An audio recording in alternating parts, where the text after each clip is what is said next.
It's Friday, November 14th. Today on Your Morning Atlantic, pitch rejected. Nova Scotia Premier Tim Houston says a golf course developer's pitch to build in a Cape Breton provincial park will not proceed. Your top news headlines just ahead. And the Legal Insider, the folks from the Mike Murphy Law Group, will answer a viewer question about what should be included in your will. That is in our second hour. Plus, it's Grey Cup weekend. We'll chat with our colleagues at TSN for the inside scoop on the matchup between the Alouettes and the Rough Riders. All that and more is coming up on the Friday edition of CTV Your Morning Atlantic.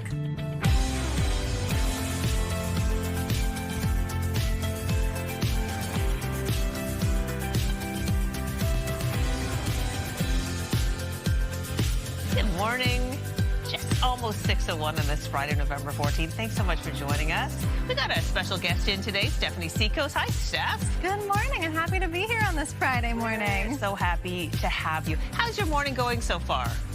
Well, I think you know it's been a little rough for me. Tell our viewers, because they're like, whoa, this morning's a bit of a thing. They're going to relate to what happened to you. You know, had the nice 2:30 alarm this morning, getting ready to head out the door around 3:30, go to make my coffee.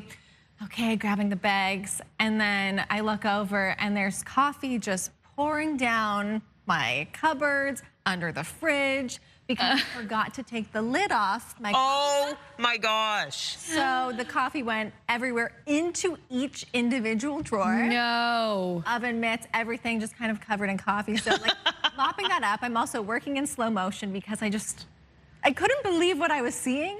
Yeah. And wait, it's also so early you can't believe. Yes, I was like, what is going on? And I'm like, I took the coffee cup away, but the coffee's still pouring out. So I was like, I don't know how to stop this from happening. Well, It's just happening. I'm so sorry. Mopped it up, made a cup of coffee, got to work. Well, we're happy you're here. Latavia is off today, so you're in. But you and I are having a great morning, so I'm glad. You know, we got you. If you have any issues. As soon as she walked in, we're like, Steph, we'll just get you started. You're going to be okay. Yeah. So, yeah. Now, you are doing weather today. What are we looking at weather-wise? It's been a little bit of a mix of flurries, some rain out there this morning, though we do have some sunshine on the way. Here is a live look right now, though, at St. John's, where we are going to be seeing a little bit of that mix there as well. We could see the sunshine breaking through eventually, but for the most part around the region today, we do have that mixed bag, a good chance of showers or flurries wherever you are. As for those current temperatures in St. John's right now, it is 5 degrees in Halifax, 2 starting out the day, 0 in Fredericton, and 5 right now in Charlottetown. So dealing with those cooler temperatures, no surprise for November. As for that precipitation, we're seeing that mix across much of the region this morning, even areas where we're mostly seeing some cloud cover to start the day. There is still about a 30 to 60% chance of flurries or showers for any given area. Still dealing with a special weather statement as well for parts of Colchester and Cumberland counties this morning, but that will be clearing as well as that system clears out. With this too, we will be eventually seeing some gustier winds as we approach the afternoon from the north, so making it feel cooler out there as well this morning. At this hour, though, not too bad. Winds between about 10 up to around 30 kilometers per hour with a few gusts reported around 60 for the North Cape area. As for that visibility, if you're getting ready to head out the door this morning, looking pretty good around the region, a little bit lower in Halifax. So we are seeing some fog patches and a little bit low in the Moncton area as well, where that system is moving through. That's a look at your forecast. Now we'll head over to Amanda with the news. Thank you, Stephanie. We begin in Nova Scotia. A portion of a provincial park in Cape Breton will not become a golf resort. A pitch by Cabot Links to build a course at West Mabu Beach has been rejected. The Premier says it's not in the public interest. It all translates into a surprise but welcome victory for the locals who've been fighting the plan. I am surprised by the news. I know there's been a lot of pressure that's being put on the government. We listen carefully to Nova Scotians all the time, the pros, the cons, and we just try to wade through it. But at the end, as a government, we're just trying to make a decision. Does this benefit Nova Scotians? And then is it worth taking to the next step? And this one never got. We'll get to the next step. CTV News did reach out to Cabot for comment on the decision, but we did not receive a response by news time. The company behind the New Brunswick tungsten mine on Canada's list of major building projects says it hopes to be operating by the end of the decade, generating hundreds of jobs along the way. Being on the Prime Minister's list of nation-building projects means financial and regulatory approvals for the Sisson mine could get fast-tracked, making the mine closer to a reality. The Sisson mine in New Brunswick will produce tungsten, the strongest metal in the world, and it'll position Canada as a reliable supplier for steel manufacturing, defense, and protective equipment. With 10 projects now announced, New Brunswick is on the list, and that's a testament to the efforts that our team has made.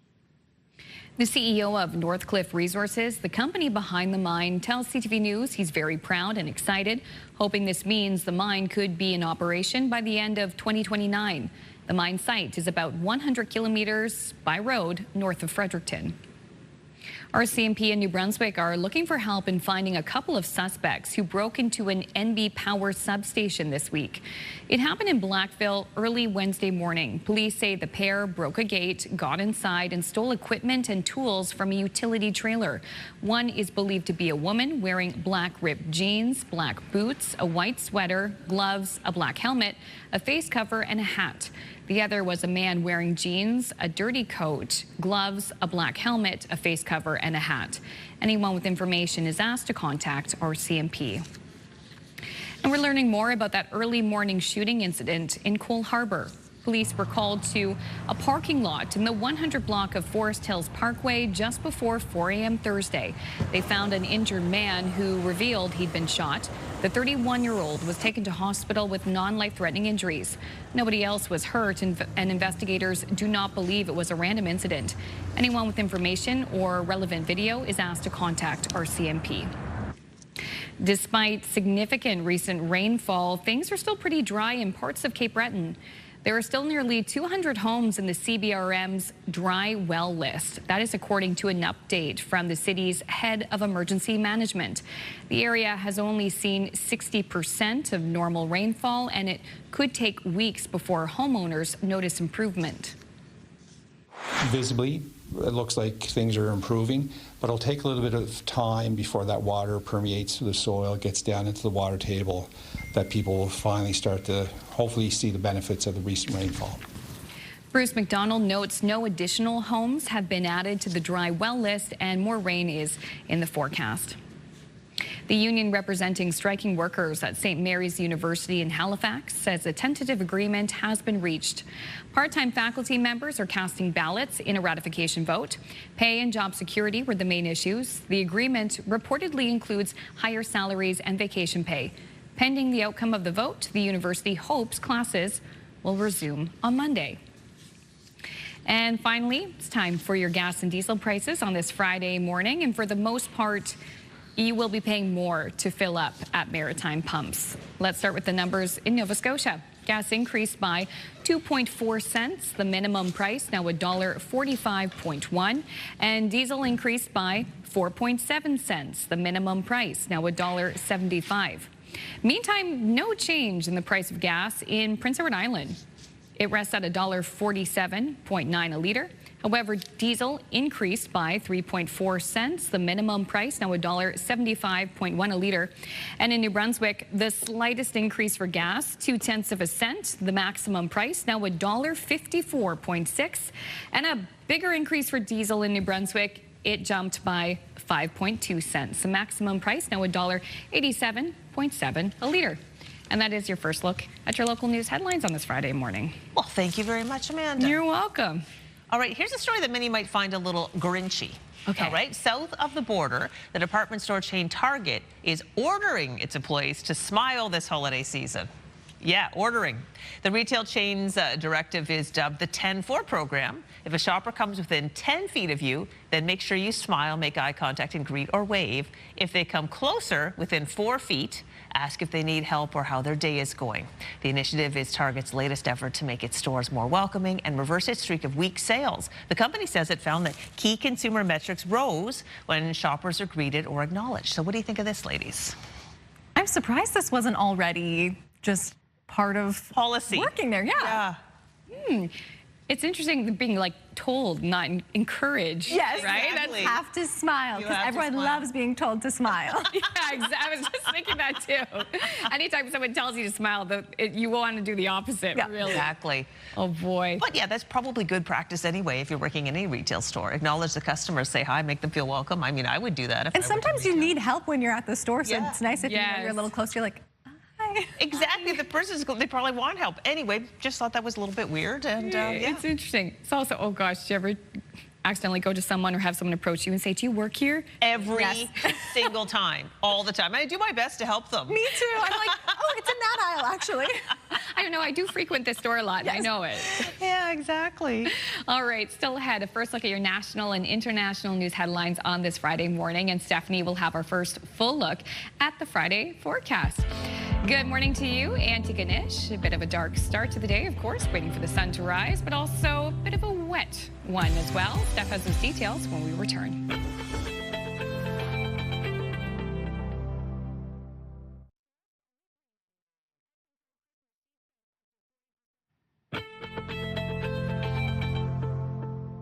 It is a wet start to the day in Moncton if you're just getting up 1 degree there right now. So we'll still be seeing that mix of some showers, some flurries as well through much of the day today.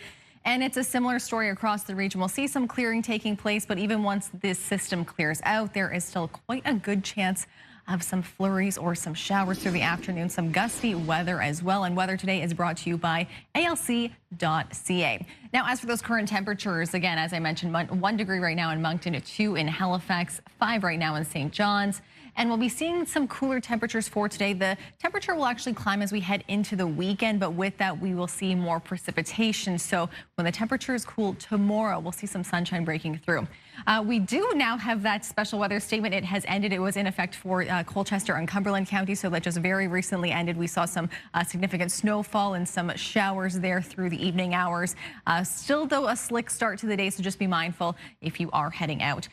This system will continue pushing across as we head through the morning hours, even into the early afternoon, still seeing some showers popping up. More clearing taking place through New Brunswick. It's through Prince Edward Island, much of Nova Scotia, and into Newfoundland and Labrador that we will continue to see the system even into the early afternoon. As we head into the evening, that's when we will start to see it clear out for the most part. Still some cloud cover, though, for much of Nova Scotia. Still some showers possible for parts of Prince Edward Island, and we could see some snowfall as well through parts of Cape Breton and more higher terrain areas.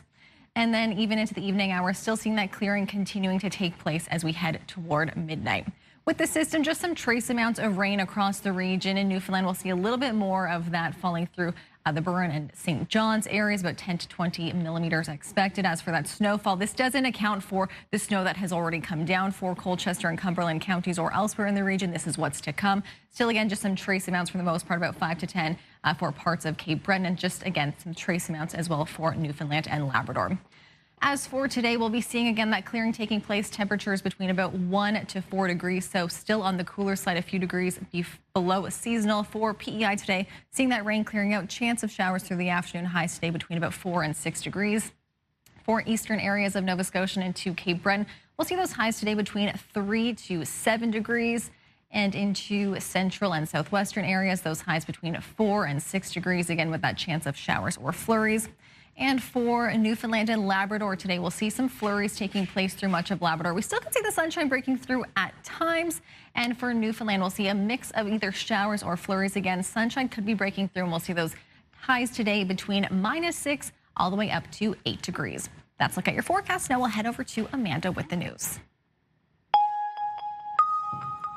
Thank you, Stephanie. The Prime Minister has revealed the next group of projects to be fast-tracked for those nation-building projects. Now, we know New Brunswick's Sisson Mine is on the list. CTV's Mike Couture has more on the others. They are part of nation-building strategies to transform our economies. The Prime Minister says the transformation is necessary because it's estimated U.S. tariffs and the accompanying uncertainty will cost the Canadian government $50 billion. Silesums will become Canada's second largest LNG facility with a capacity to export 12 million tons of LNG every year to new markets. In addition to that facility, the second round of projects includes a hydroelectric development project in Iqaluit, the Sisson Mine project in New Brunswick, the Crawford Nickel Mine project in northern Ontario, the North Coast Transmission Line in northwestern BC, and the Nouveau Monde Graphite Mine north of Montreal. All of them at various stages of development. And the head of the major projects office says her role will be to speed up the process. Our job is all about making sure that people get across the line, get everything they need to get built on time and on budget. Conservative leader Pierre Poilievre says the new federal office is part of the problem. He's created yet another bureaucracy, a new bureaucratic hurdle for miners and oil and gas enterprises and other resource companies to jump through in order to get anything approved.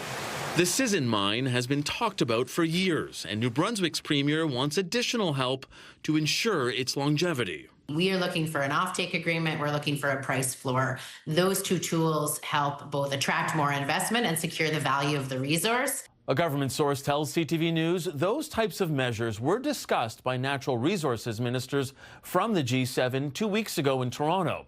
Their new production alliance is an effort to prevent China from cornering the market on critical minerals. CTV's Mike Lecouture reporting in Ottawa. Meantime, U.S. lawmakers are inching closer to a vote on releasing all of the files regarding sex offender Jeffrey Epstein after 20,000 pages of documents from his estate, some mentioning Donald Trump, were made public. CTV's Joy Malbin has more. Mr. President, why won't you order the FBI to release the Epstein files? It's the question that has dogged the president in thousands of newly released emails from convicted sex offender Jeffrey Epstein. Donald Trump's name is mentioned time and time again.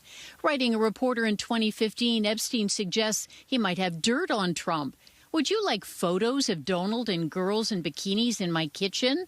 In 2019, when President Trump was running for re-election, Epstein wrote author Michael Wolff, alleging Trump knew about Epstein's crimes. Of course he knew about the girls, and he asked Ghislaine to stop. Epstein also appears to confirm in an email that the former Prince Andrew was with the late Virginia Giuffre. Yes, she was on my plane, and yes, she had her picture taken with Andrew, contradicting the former prince's claim he had never met his accuser.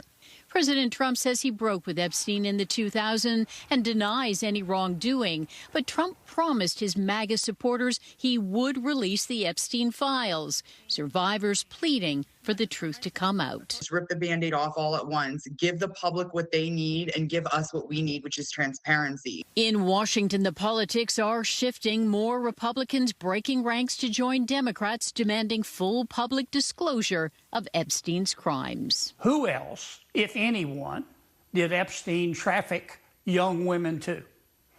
And if they were punished, how were they punished? And if they weren't punished, why? The Epstein scandal has consumed Washington, with the House expected to vote next week on whether to release the Epstein files. CTV's Joy Malbin reporting in Washington. Finally, former American football star Jason Kelce has made an apology of sorts to Canadians after he struck out for comments he made about the Toronto Blue Jays' heartbreaking World Series loss. True maple syrup and poutine for our face. The freestyled apology was made on the podcast he hosts with his brother Travis. This comes after Jason Kelce was hit with online backlash after asking how he was supposed to get excited about a Canadian baseball team. A quick break here on Your Morning Atlantic. When we return, we'll have your must-see moment from our colleagues at TSN. Please stay with us. We'll be right back.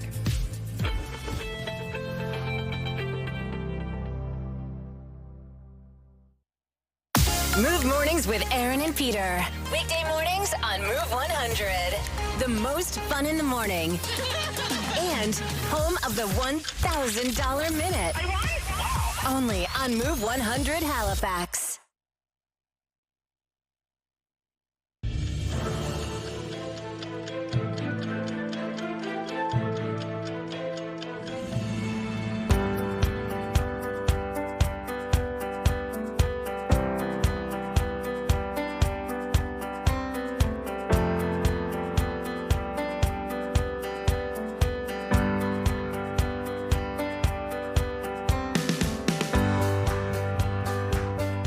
was when Mark Carney was the former governor of the Bank of Canada. 2011. I can't believe it's been that long since our money changed over. Same. Oh, my goodness. All right, it is now 6:25 and time to check in with the friends at TSN Sports Center for today's must-see moment. Hello there, Kara Wagland in the Sports Center newsroom with your must-see moment from Thursday. And for it, we head to European World Cup qualifiers where France was facing Ukraine. 41st minute, Bradley Barcola curls one on net. And Anatoly Trubin gets his fingertips on it to push it off the post, just getting enough of the ball to make the save at full extension. Very nice save, earns Trubin the must-see moment from Thursday. And coming up this Sunday on both CTV and TSN, it is the 112th Grey Cup. It's the Saskatchewan Roughriders taking on the Montreal Alouettes. Our countdown to kickoff goes Sunday at 6 p.m. Eastern, 3 Pacific. That's all for now from the Sports Center newsroom. Have a great day.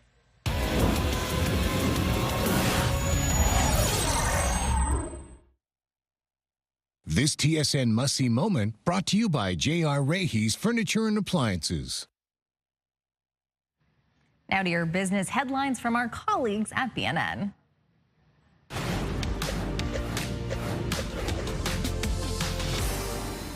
North American markets are deep in the red today as investors sell off big tech.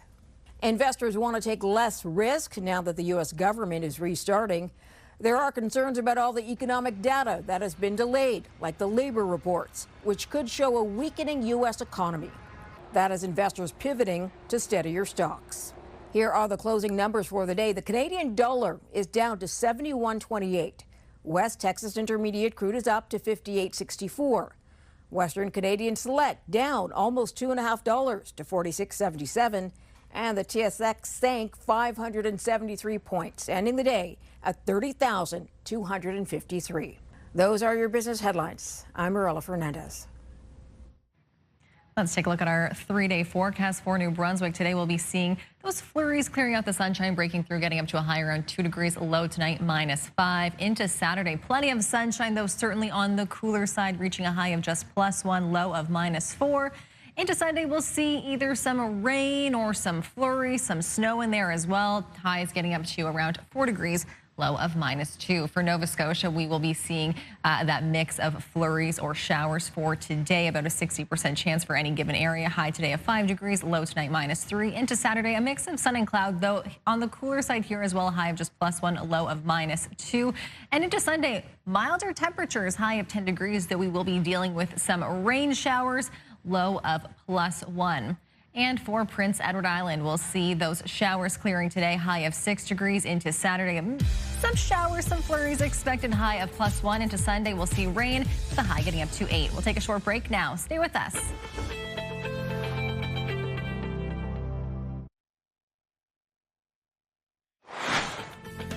Coming up in this half hour, the Move Morning Chat. Today we're talking about games. Are you a Monopoly fan or Trivial Pursuit fan, or what's your style? We want to know what board games don't make you bored. That's coming up in 15 minutes on Your Morning Atlantic.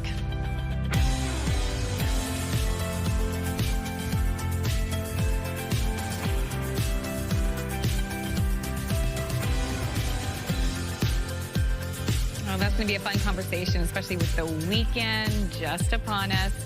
Good morning, Atlantic Canada. Thank you so much for joining us this morning. And thank you, Stephanie. You're in for Latavia this morning. Happy to be here. I love filling in when I get the chance to.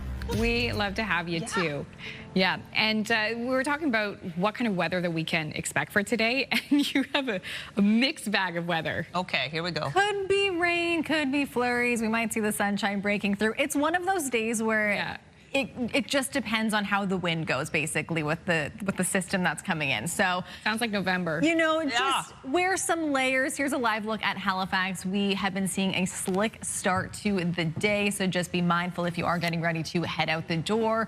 It's still on the cooler side as well this morning around the region. So again, layer up, maybe have some waterproof gear just in case we do see those showers coming through, because there is still that chance of some flurries, showers, that mix. But again, the sunshine could break through at times.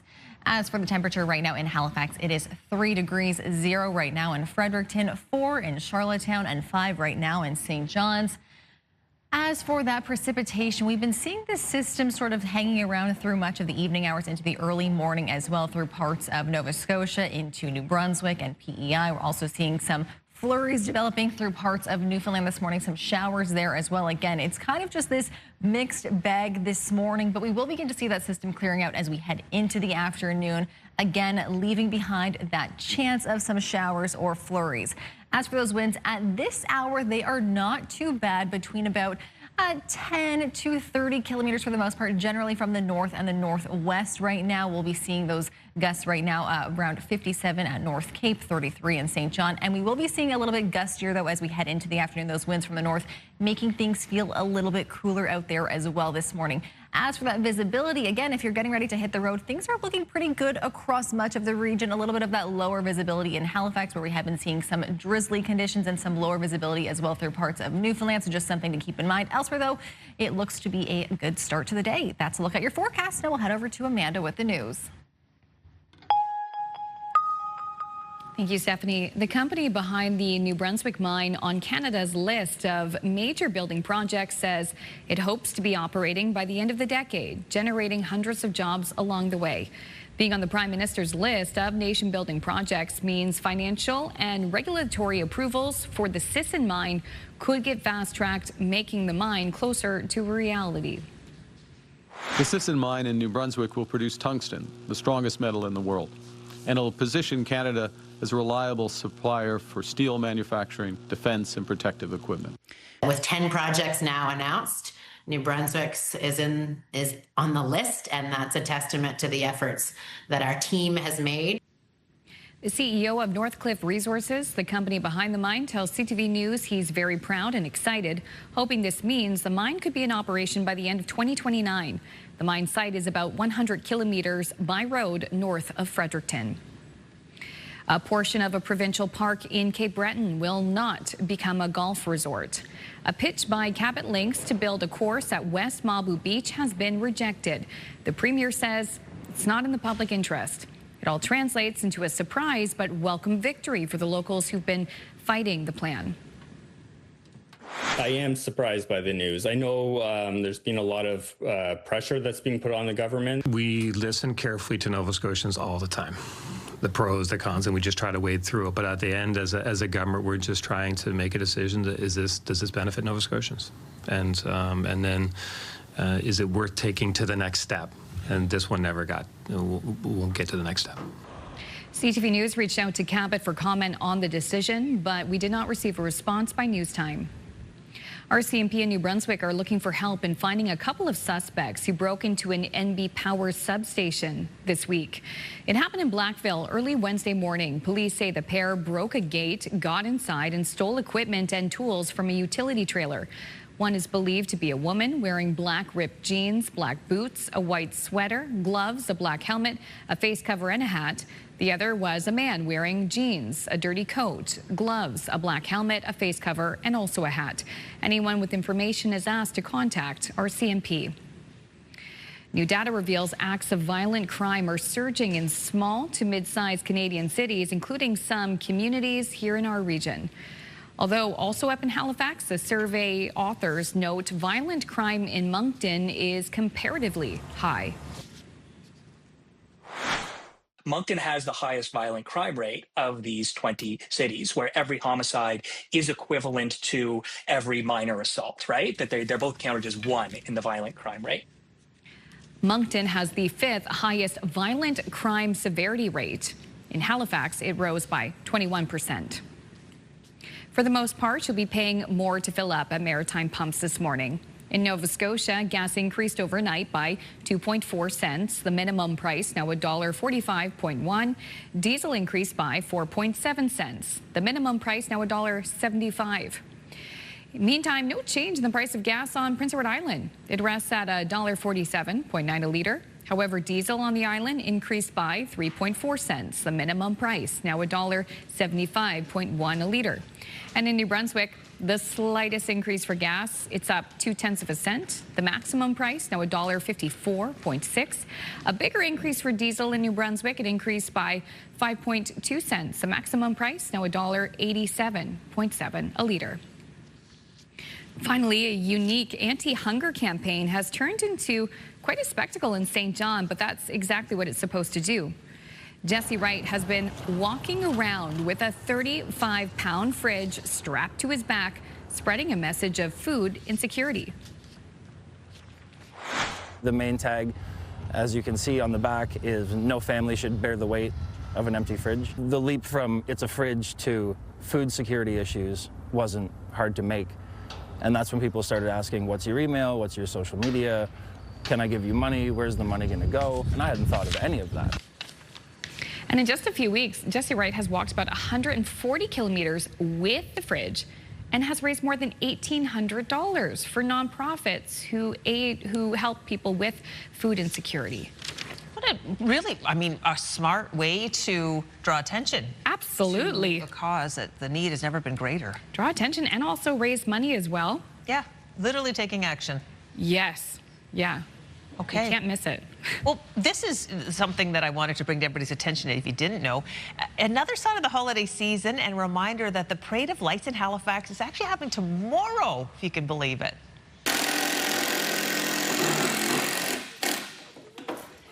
Yeah, these are friends at Move 100 and Virgin Radio. They're kicking off the holiday season right. They're spending the day decorating the floats for the Parade of Lights in downtown Halifax, which is Saturday. That's tomorrow. Move 100's toy drive is back. They'll be ready to collect a new unwrapped toy along the route, while Virgin Radio will gather non-perishable food donations from the spectators on the path. The 30th annual Nova Scotia Power Holiday Parade of Lights starts at the Cogswell Street Roundabout at 6 p.m. and finishes at Barrington and George at 8. So if you got, no big plans tomorrow evening, now you do. You can go see this gorgeous event. And remember to bring a toy and a food donation. Help out those in need. That's so wonderful. I was talking to some of our colleagues in radio yesterday about the Parade of Lights and how much they love walking that parade route and collecting those donations, no matter the weather, because they've had a bit of everything for this parade. Yeah. It can be a lot. Anyways, happy to hear that's happening. Still ahead, your entertainment headlines and also your latest forecast with Stephanie. But coming up next, it is the Move Morning Chat. And today we want to know, what's your favorite board game? And why? Are you a classic Battleship fan, or maybe Monopoly is more for you? We want to hear about that. That's coming up.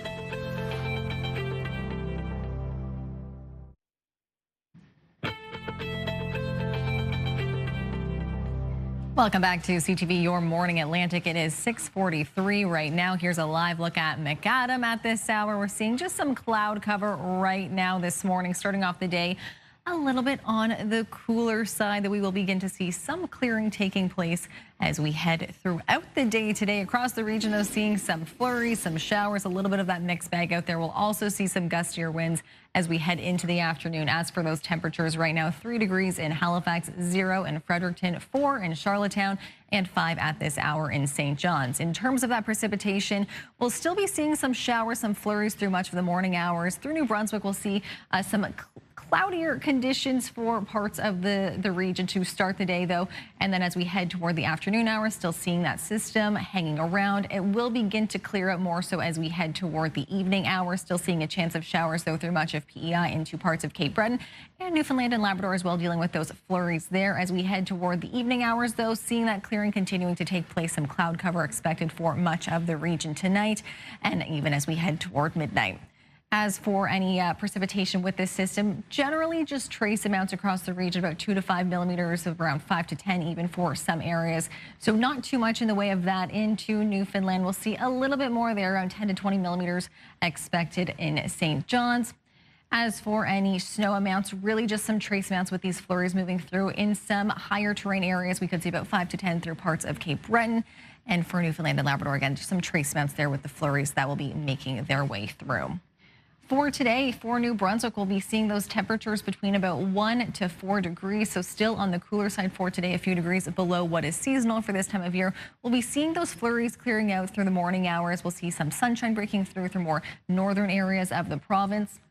For Prince Edward Island today, we'll be seeing that rain clearing as we head through the day today. Highs between +4 and 6 degrees. We'll be seeing those winds on the gustier side too here, generally from the north at 40, gusting up to 60. So something to keep in mind, that we'll be bringing that temperature down a little bit more as well.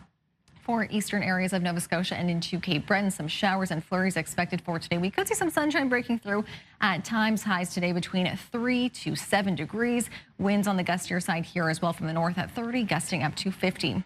For central and southwestern areas of Nova Scotia today, we'll be seeing that mix of showers, some flurries expected in their highs today between 4 and 6 degrees. And for Newfoundland and Labrador today, we'll be seeing a little bit cooler for Labrador City, -6. Into St. John's, we'll get up to a high of 8 degrees. That we'll be seeing, again, that mix of some rain, some showers for much of the day today. That's a look at your forecast. Now we'll take a look at the Move Morning Chat.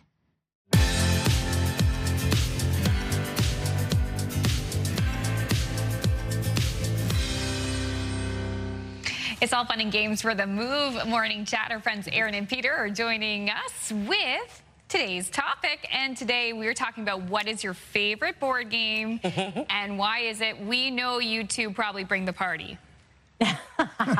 We always bring the party, and it is certainly board game season. I call this my Scrabble era when it's getting a little colder. I love an excuse to stay home and play games. But I will say, I'm sorry I have a boring answer, but Scrabble is hands down my favorite board game. I love how long it takes to play. I like to sit down for a very long time. Honestly, I played it with my grandma as a little girl growing up, and it just stuck with me ever since. And don't even think about cheating if you're playing Scrabble with me, because I have no time for cheaters. Okay, I have a question for you, Erin. Are you good at Scrabble? Yes. I know you won't believe that, but I am. No. I believe you. You spell really well. This is true, but I'm no good at Scrabble, so that's not going to be mine. Okay. And I think that's one of the keys to what's your favorite board game. You have to be fairly good at it. Also throw in some nostalgia, like Erin just mentioned, playing with her grandma. Yeah. Mine is Trivial Pursuit. And there are many different versions of Trivial Pursuit.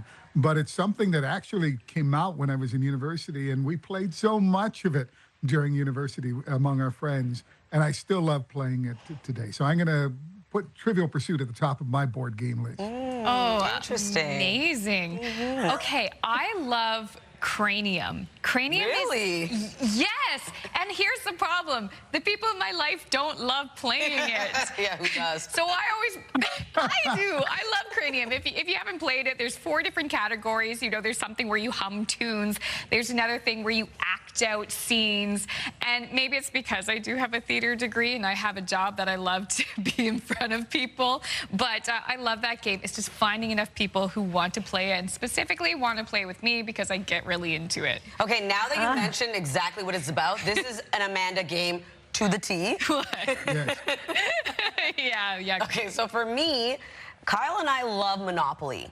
The endless game of Monopoly. Yeah. And the joke is that every time we find a new edition of a Monopoly, we buy it. So I think we have like 5 right now. Which one's your favorite, or what are some of your Monopoly collections? Oh my goodness, my favorite one, to be honest, is the Prince Albert, Saskatchewan Monopoly, because it's so out of nowhere. You would think that they wouldn't even make a Monopoly board for them, but they did, and we got them when we covered the event. It was really fun. Well, next time we all play board games together, I have Monopoly Star Wars Episode 1, The Phantom Menace. Oh my goodness. You know what another one is we love? 13 Dead End Drive. Classic. Right? From the 90s. Yeah, it's pretty old and, you know, but it's great. It is great. So we're asking you at home, what is your favorite board game and why? Do you agree with us? Is there one we didn't mention that you would like to talk about? Now is the time to send us a text. 10400 is the number. We'll share your answers later in the show.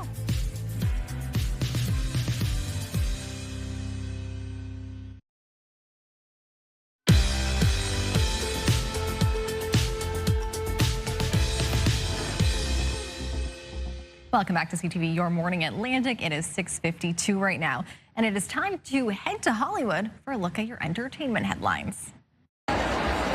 The Golden Globes announced they'll honor Sarah Jessica Parker. The Sex and the City star will receive the Carol Burnett Award that recognizes her outstanding contributions to the television industry. Parker will be honored on the first ever Golden Eve primetime special that airs on January 8th, 3 days ahead of the actual Golden Globe Awards. What should you do, Heathcliff, if you were rich? moment. A new trailer for Wuthering Heights is now out, an upcoming adaptation of the classic romance starring Margot Robbie and Jacob Elordi. The movie also features a score from pop star Charlie XCX. Look for Wuthering Heights to hit theaters on Valentine's Day. The Weeknd now says he's donating $350,000 to hurricane relief efforts in the Caribbean. It comes after Hurricane Melissa battered the region, particularly Jamaica, at the end of October. And happy birthday to Patrick Warburton, known for his iconic deep voice and as Elaine's on-again, off-again boyfriend, David Puddy on Seinfeld. Warburton is 61. And that's what's happening in Hollywood. Jacqueline Lee, ABC News.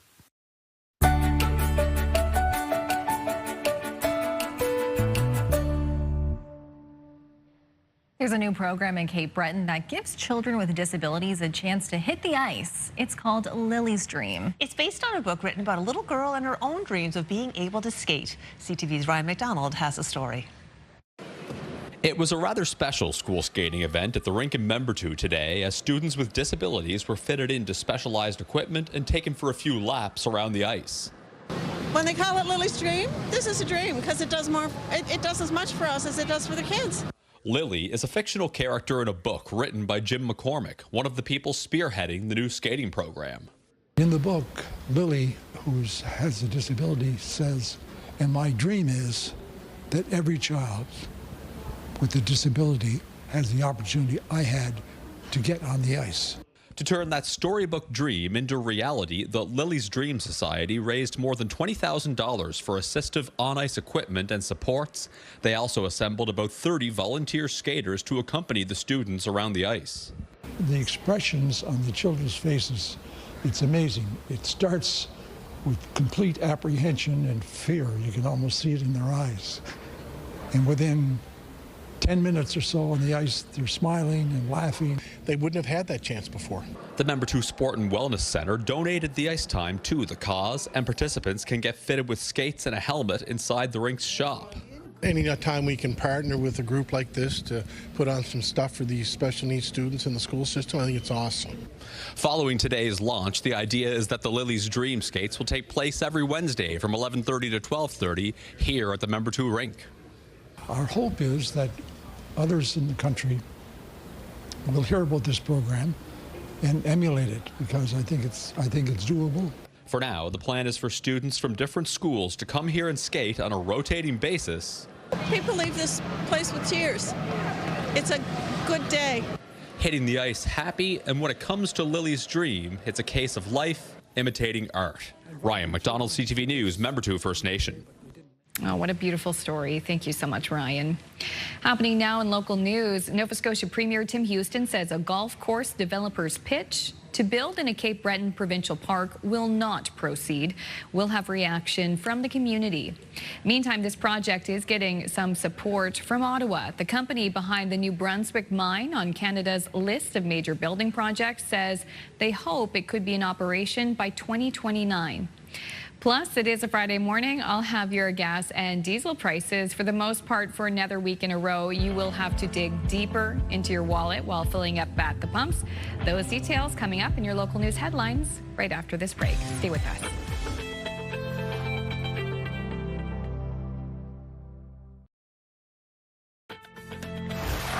Friday, November 14th, today on Your Morning Atlantic. Of national interest, New Brunswick's mine, New Brunswick mine is one of the latest initiatives to be added to the federal government's major projects list. We'll have your top news headlines just ahead. And eliminating family violence. We'll speak with the Ferguson Foundation about the valuable work they're doing in New Brunswick. That's coming up in 15 minutes on Your Morning Atlantic.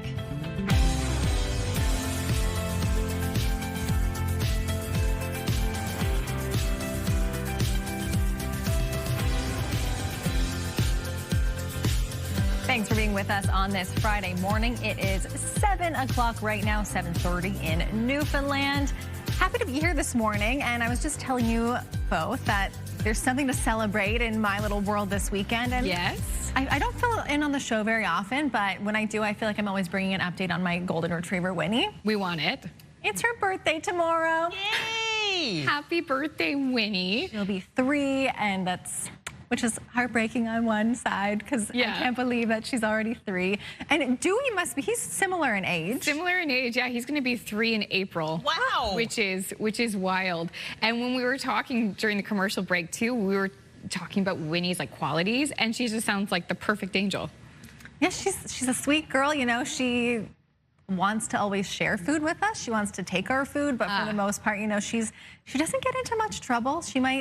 She barks at a dog outside if they don't say hi to her. Oh. Because she wants to be friends with every dog, every person. What a joy. She's friendly to a fault. But she's beautiful too. Gorgeous, gorgeous dog. She's gonna get a special treat for her birthday? Yeah, she'll get probably an old-fashioned plain Timbit. Or at least we usually do a donut, but then we'll just give her a little piece of that and probably some chicken, take her to play fetch, and she's got some presents there too. I'll wrap them up. She loves to open gifts. I love it. She's a Scorpio, just like me. I love that. Yes. All right, it is the 7:02. What are we looking at weather-wise? Today, a little bit of a mixed bag, but we do have some nice weather on the way, at least for Saturday. At least sunny for Saturday, though, on the cooler side. As for Fredericton at this hour, a little cool out there, a little cloudy still to start the day, looking maybe a little slick as well, but for the most part, we'll be seeing any clearing taking place through that part of the region this morning. Right now in Fredericton, it is 0, so certainly still on the cooler side there. 3 right now in Halifax, 4 in Charlottetown, 5 right now in St. John's. As for that precipitation, we will continue to see it clear out as we head through the day today, but again, still about a 60% chance of some flurries or showers for any given area across Atlantic Canada for today. As for those winds, right now, not too bad. We're seeing them between generally about 10 to 40 kilometers per hour, generally from the north and northwest, gusting up to between about 30 to 60 right now at this hour. We will see those winds picking up, though, as we head into the afternoon today, so something to keep in mind. Those winds will be making it feel a little bit cooler out there as well. As for that visibility, if you are getting ready to hit the road this morning, it's looking quite good across much of the region, except through parts of Newfoundland where we are still seeing some precipitation at this hour. That's a look at your forecast. Now we'll head over to Amanda with the news. Thank you, Stephanie. A portion of Provincial Park in Cape Breton will not become a golf course. A pitch by Cabot Links to build a course at West Mabou Beach has been rejected. The Premier says it is not in the public interest. It also translates into a surprise but welcome victory for the locals who've been fighting the plan. I am surprised by the news. I know there's been a lot of pressure that's being put on the government. We listen carefully to Nova Scotians all the time, the pros, the cons, and we just try to wade through it. But at the end, as a government, we're just trying to make a decision. Does this benefit Nova Scotians? And then is it worth taking to the next step? And this one never got. We won't get to the next step. CTV News reached out to Cabot for comment on the decision, but we did not receive a response by news time.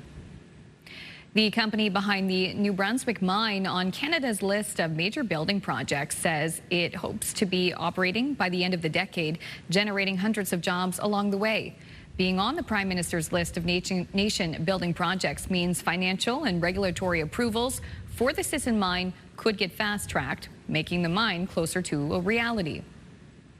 The Sisson mine in New Brunswick will produce tungsten, the strongest metal in the world, and it'll position Canada as a reliable supplier for steel manufacturing, defense, and protective equipment.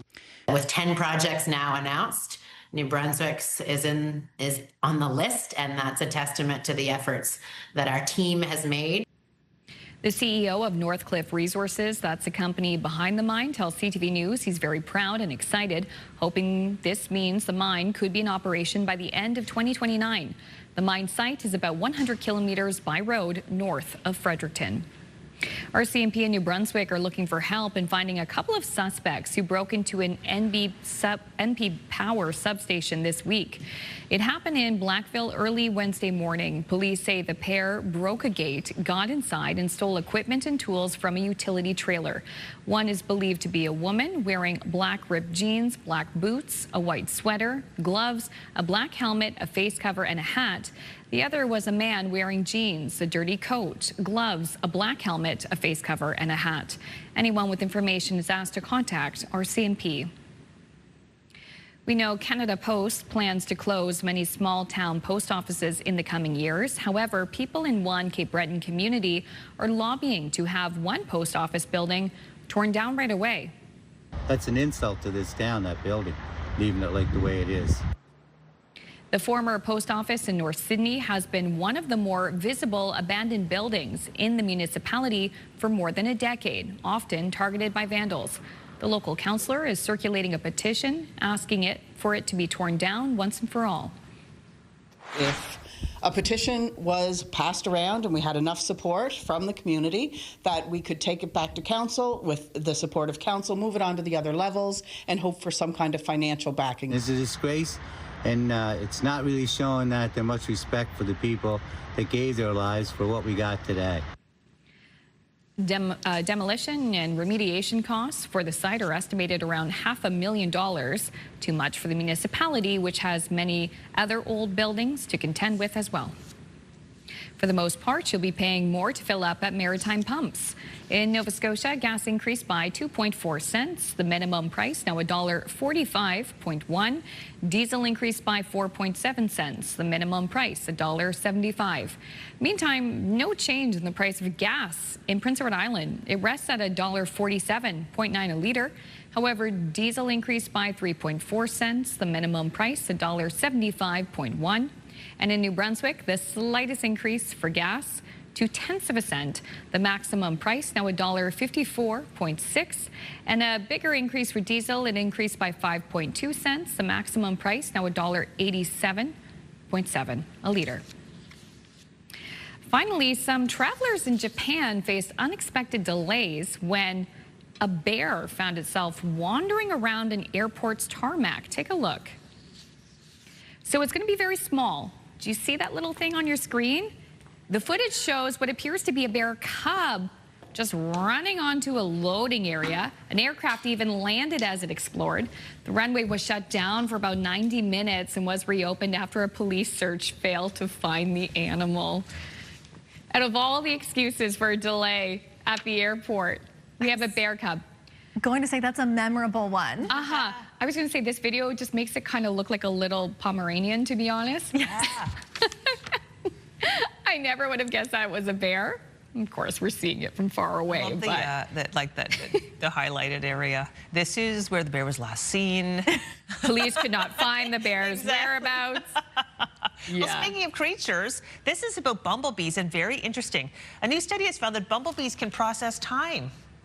I need to learn from the bumblebees because sometimes time just disappears for me. But this is the first evidence of such availability or such an ability in insects. The research found bumblebees can process the duration of flashes of light and use that information to decide where to look for food. Scientists say the discovery could help settle a debate on whether insects are able to process complex patterns. We know bees are incredibly smart. So great. But apparently they can process time, and in doing so helps them find new sources of pollen. Wow. I know. Smart little busy bees. All right, another break on this Friday, but first we'll have a look at your national news headlines, and also Stephanie will have the next look at the Friday forecast. Before we know it, the Amera Oval in Halifax will be full of ice for skaters, but we don't have those winter-like conditions just yet. Stephanie has details on what we can expect today next.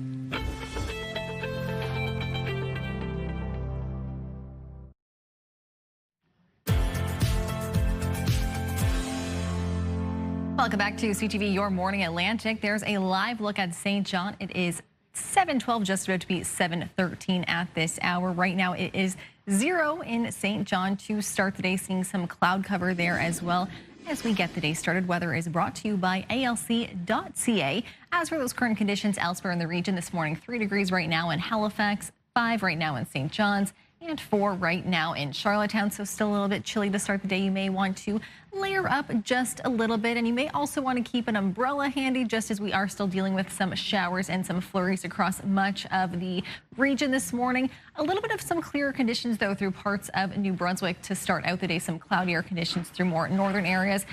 As we head into the afternoon, still dealing with a few of those showers and flurries popping up, though seeing that clearing begin to take place through much of Nova Scotia, leaving behind some cloud cover there this evening. And then as we head toward the later evening hours, still dealing just with some general cloud cover across much of the region. Still a chance of some showers, though, into PEI and parts of Cape Breton, as well as Newfoundland and Labrador, with those flurries there as well.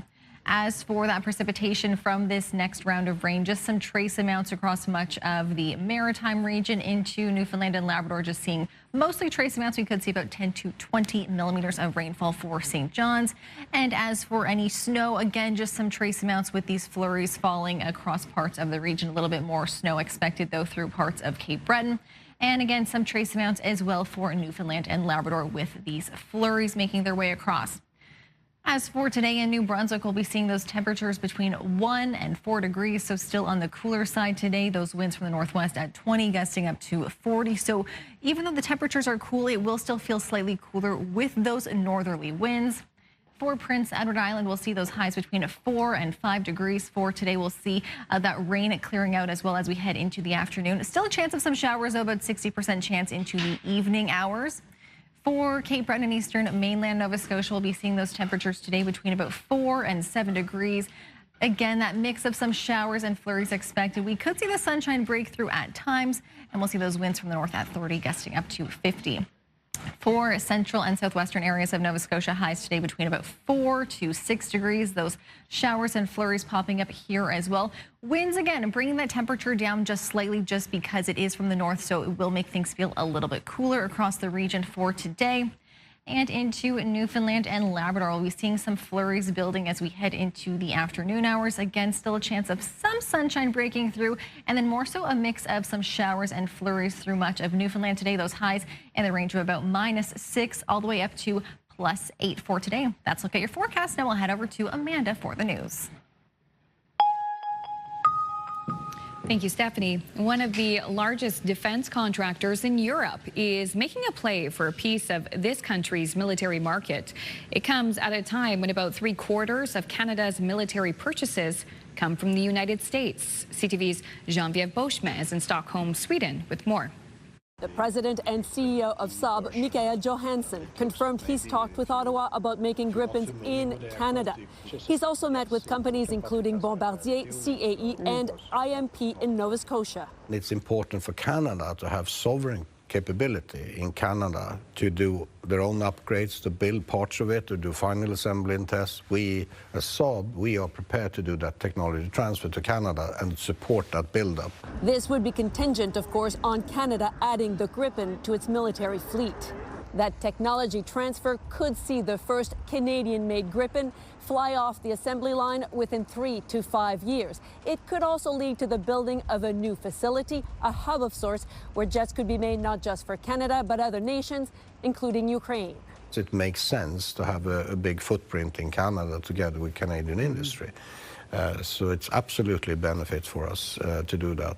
Canada has already committed to buying made in the U.S. F-35s with an option to scale up to 88. But Prime Minister Mark Carney ordered a review of the purchase amid growing trade tensions with the neighbours to the south. A decision on whether to have a dual fleet of F-35s and Gripens has been up in the air since. A large delegation from Sweden, led by the King and Queen of this country here, is headed to Canada next week with the aim of strengthening ties. Johansson is also making the trip, which is making a stop at Bombardier. We are focusing quite heavily to make sure that Canada has all the information they need for the moment. And then it's up to Canada to decide. There's no word as to just when a decision could be announced. Geneviève Beauchemin, CTV News, Stockholm. Finally, Wayne Gretzky says he's a proud Canadian, responding to backlash he received for not defending Canada after his friend, U.S. President Donald Trump, said he wanted to make Canada the 51st state. I don't know how many people move to the U.S., whether it's business, entertainment, hockey, and I don't know the exact number, but I would tell you that over 90% of them become American citizens. I never became an American citizen. I'm Canadian. Back in February, when Gretzky was introduced as the honorary captain for Team Canada during the NHL Four Nations tournament, he was criticized on social media for not wearing a Team Canada jersey and not speaking out against Trump's comments. A quick break here on CTV's Your Morning Atlantic. When we return, we'll have a conversation with the Ferguson Foundation in Fredericton about Family Violence Prevention Month in New Brunswick. That's coming up next.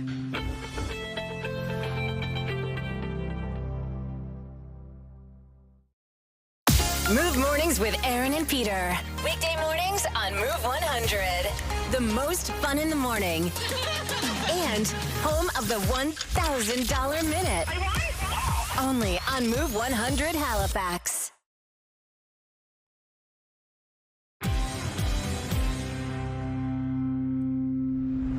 Welcome back. It's 7:22.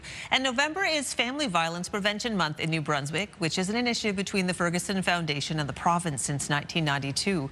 The Ferguson Foundation is a registered charity with a mission to prevent and eliminate family violence in Atlantic Canada. Joining us now from Fredericton to tell us more is Dr. Jay Michaud. Good morning, Dr. Michaud. Good morning. Thanks for having me. It is our pleasure, and it's so important that we have this conversation. I understand that Family Violence Prevention Month is especially important now. Why is that? In June, the New Brunswick legislature recognized gender-based violence as both an epidemic and a systemic crisis. And the numbers really show why that's important in New Brunswick. So police reported intimate partner violence in the province has increased 39% since 2009. And rates of child sexual harm in New Brunswick are nearly double the national average. Indigenous women and girls are 12 times more likely to be missing or murdered than non-Indigenous women and girls. And we've seen that happen in Fredericton very recently. So these numbers might be hard to hear, but naming the reality is very important. And that's how we mobilize real solutions. We're also seeing a rise or a trend in harmful messaging online that devalues, that targets women and gender diverse people, and that has very real impacts in our communities as well, and we see that. Yeah, those are startling numbers. That is disturbing to hear that there's an online trend. If someone's watching right now, it's important, I think, that we make people aware of the signs and of what might be happening when domestic violence is at play. What are some of the signs that somebody we know may actually be experiencing violence at home? I'd say there's probably no single sign. Every person's situation is going to be different, but we do see common patterns. So if someone seems unusually withdrawn, you notice that they're checking in with a partner or a family member a little too much. They seem afraid of upsetting them. Maybe their finances are being controlled, they have unexplained injuries, a loss of contact with family and friends. These are all things that might indicate that family violence is happening. Controlling behaviors are a big red flag. Things like monitoring someone's phone, restricting their access to their support systems. But we always emphasize, if something feels off to you, trust that instinct and listen to them. Okay, yes, exactly. If somebody does approach us and say, listen, this is happening to me, how do we respond appropriately? I think we listen without judgment is really the first thing. I think we learn about the community resources that are out there. You know, there are community organizations across New Brunswick, across Atlantic Canada that do this work on very little resources. And we connect those folks together as much as possible. And we listen and be non-judgmental. Do you have any advice for anyone who might be watching right now and is in that situation, has been too scared to seek help? What should their first step be? Yeah, I think, this happens a lot. If you're wondering how you can help, if you're hearing about this, the first step is to let someone know that they're not alone, that you're there with them, that you're listening to them. And that sounds very simple maybe, but it is a very powerful thing. And you can support your local organizations with donations, with volunteering. Every single day, these folks help keep people safe. And like I said, they're doing so with very limited resources, so those donations really help. And if you're able, a donation to the Ferguson Foundation goes directly towards research community projects that are aimed at ending family violence, and that helps us make a real difference in the community. Well, Dr. Michaud, thank you so much for joining us this morning and sharing this information. And we have put the Ferguson Foundation's website on ours so people can access that easily, and hopefully if they can help you out, they will. We appreciate your time. Perfect. And thank you so much. And Go ahead. Thank you so much, and thank you for highlighting this important issue. It is important, and we are privileged to be able to do that. So thank you, Dr. Michaud. We're going to turn our attention now over to Stephanie with a 3-day forecast.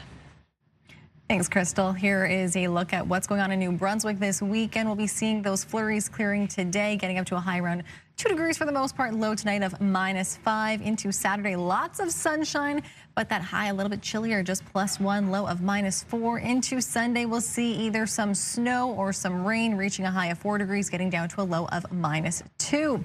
For Nova Scotia, we'll see some showers or flurries today, high around 5 degrees, low tonight -3. Saturday, a mix of sun and cloud, but we will see that high of just +1, low of -2, and then into Sunday rain, but milder with a high of 10 degrees.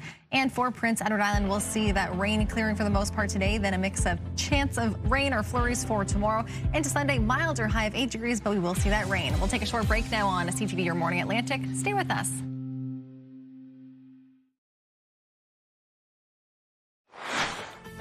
Just ahead on this Friday, the Legal Insider. Today, we're answering a viewer question about wills and what to include in them. That's coming up in about 15 minutes on Your Morning Atlantic.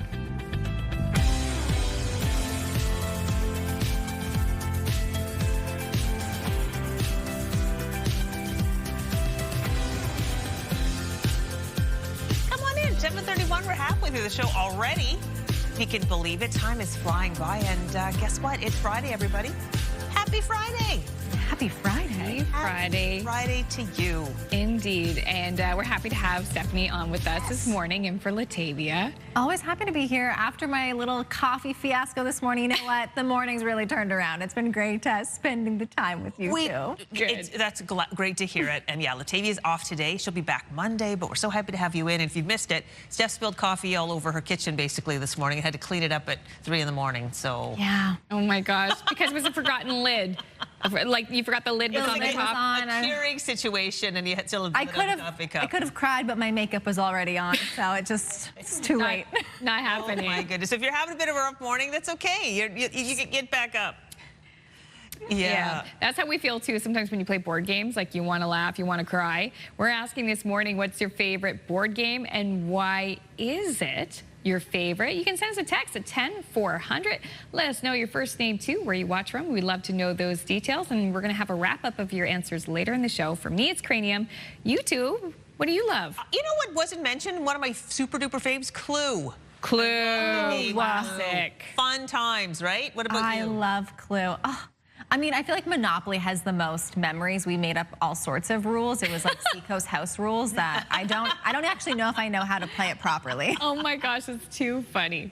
But it is some good board game weather today. Yes. We're seeing those showers, those flurries for parts of the region today. Here's a live look at Charlottetown. You can see those slick streets out there this morning. So just be a little cautious as you are heading out the door today. And we'll be seeing that system eventually clearing as we head into the afternoon hours. In Charlottetown right now, it is 4 degrees.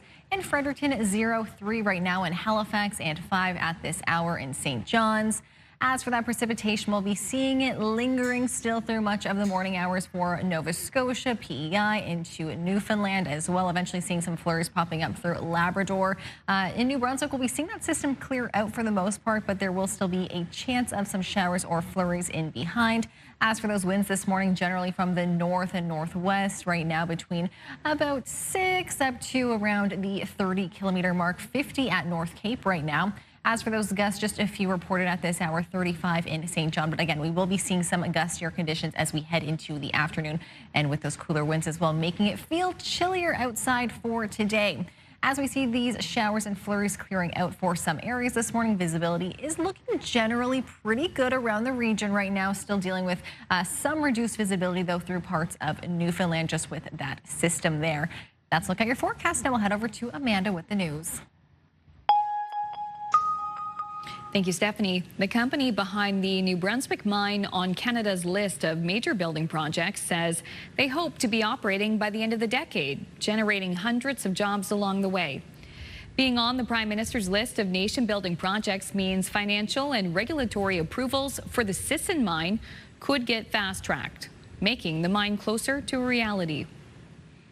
The Sisson mine in New Brunswick will produce tungsten, the strongest metal in the world, and it'll position Canada as a reliable supplier for steel manufacturing, defense, and protective equipment. With 10 projects now announced, New Brunswick is on the list, and that's a testament to the efforts that our team has made. The CEO of Northcliffe Resources, that's the company behind the mine, tells CTV News he's very proud and excited, hoping this means the mine could be in operation by the end of 2029. The mine site is about 100 kilometers by road north of Fredericton. Meantime, a portion of a provincial park in Cape Breton will not become a golf resort.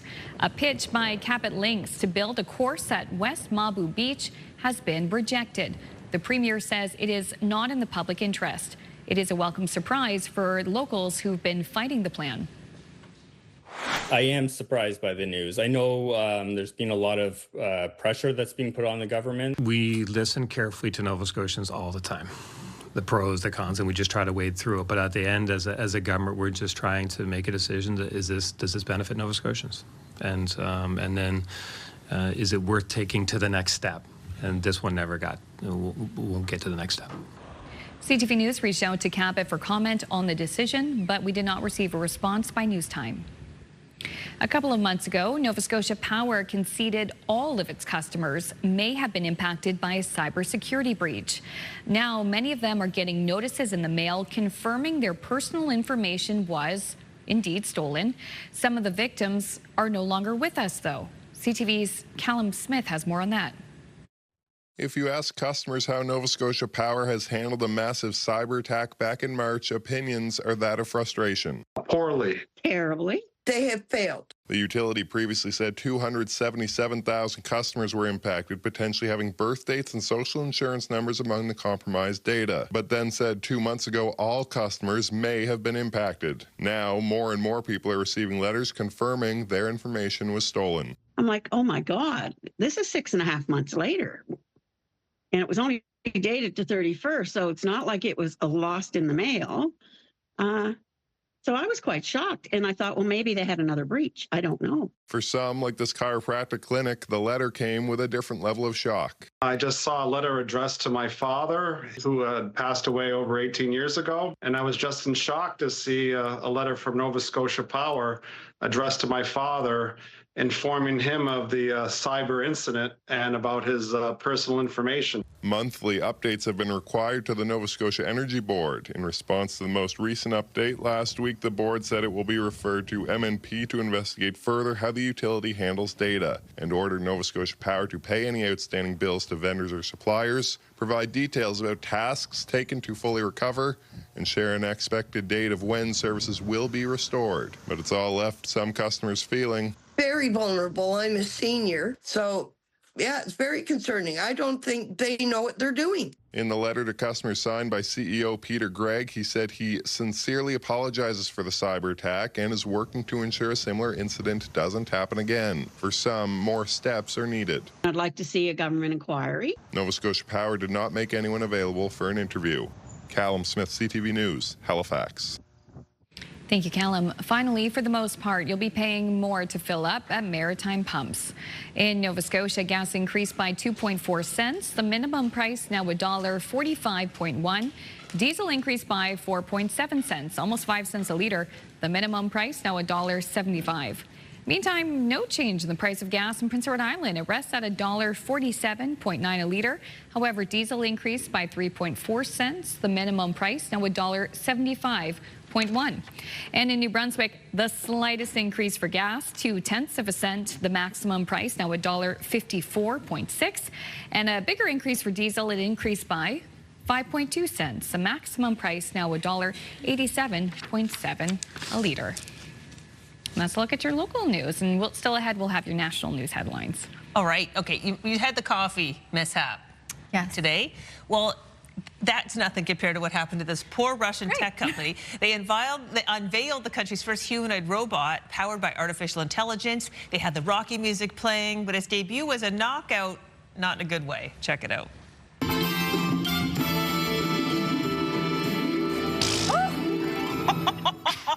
Oh, yeah. The robot marched onto the stage and just, it was a flop. They're trying to ignore the man behind the curtain. Oh my gosh. Oh my gosh, even my that's gosh. a fail. It just, everything's a fail. Do you want to watch it again? Here we go. Da-da-da. Da-da-da. Da-da-da. And when it falls, like a piece falls off. Oh, See just, on its shoulder? Keep going. Come on now. Oh, you can see things are going a little off the rails, and he's like, wait, I'm not feeling so well. It's like a toddler learning to walk. Oh my gosh. That's so true. I think my favorite part, though, is the, oh, there we go. We didn't see the curtain again. I love the curtain. It's my favorite part. So I'll twist it up. And we've all had moments like that in our lives. It's glad to see it happens to other people, too. Even AI has moments. They're just like us. They're just like us. Oh, my gosh. But here's a real winner, okay? This is the winner of our Shot Rock sweepstakes. And here's a reminder of what the viewer is going to win. CTV and Curling Canada want to send you to the 2025 Montana's Canadian Curling Trials. They run from November 22nd to 30th at the Scotiabank Centre in Halifax. Canada's top curling teams are headed to Nova Scotia to decide who will be nominated to represent Canada in four-player curling at the 2026 Olympic Winter Games. So one lucky viewer has won 2 premium full event packages, and that winner is Marianne Clark of Truro. Woo! You're looking for somebody to go with, Marianne. Amanda will go with you. She loves curling so much. That's true. Fight my family for it. Okay, we've reached the halfway point of our show. We hope you'll stick around because we have so much more content to come. Stephanie will have the latest look at the Friday forecast. And then it's also time for our Legal Insider segment. Today, our partners at Mike Murphy Law are answering a question about wills and what should be included. Please stay with us. That's coming up next.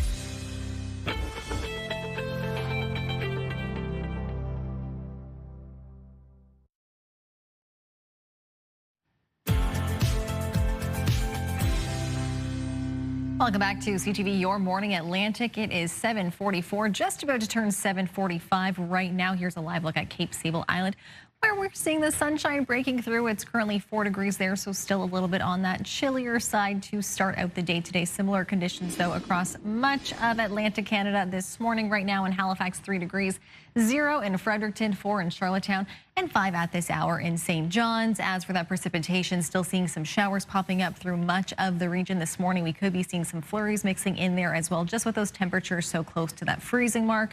And the system will continue clearing as we head through the day today. Still some lingering showers, though, through parts of Cape Breton into PEI as well, and into Newfoundland and Labrador. That's where we'll be seeing those that system continuing to push across, but fairly clearer conditions through much of New Brunswick. Just some cloud cover as well, building into parts of Nova Scotia into the evening hours, and that will continue as we head toward midnight. As for the forecast today in New Brunswick, we'll see those highs in that range between about 1 to 4 degrees. Again, we'll be seeing those flurries clearing for the most part, some sunshine breaking through for more northern areas and central areas of New Brunswick for today. Those winds from the northwest at 20, gusting up to 40.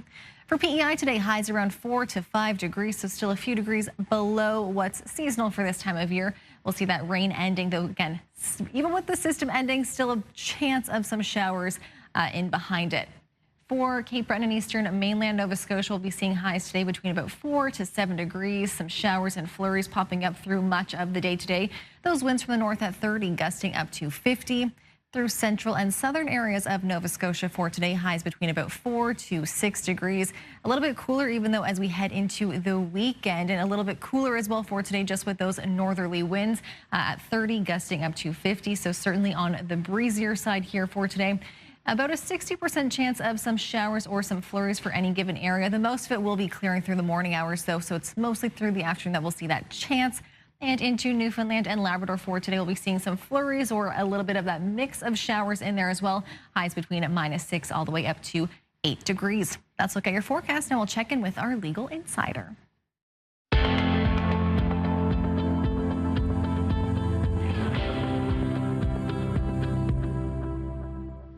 Time Time now for our Legal Insider segment. It's your chance to ask questions about law-related topics, and a lawyer from the Mike Murphy Law Group will do their best to provide answers and clarification. Today, we are pleased to welcome Aidan P. Murphy, Managing Partner with the Mike Murphy Law Group, and he's joining us in studio. Hi, Aidan. Thanks for coming in. Thank you, Crystal. Now, You're joining us today. You're in and out of the courtroom. We appreciate you being able to take time with us today. Tell us about the area of law that you specialize in. So I'm split between two worlds right now. I do mostly injury and insurance, and then increasingly a lot of criminal defense as well. Okay, why do you find this work rewarding? Well, it depends on the client, but in general, I mean, both with injured people, which is most of our work at this point, and also increasingly in criminal defense, you really come at a time of need for the client. And even though sort of you can lose track of that as you're in and out of court, that's something that's exceptionally rewarding once you can sit back and appreciate what you've dealt with over the last week, and the clients usually are very appreciative. I think we can all definitely understand that. We've asked our viewers to send in legal questions, and you get to answer the very first one. We've chosen this one. It's from Debbie in Dartmouth, and she asks, how much personal detail should be included when drawing up a will?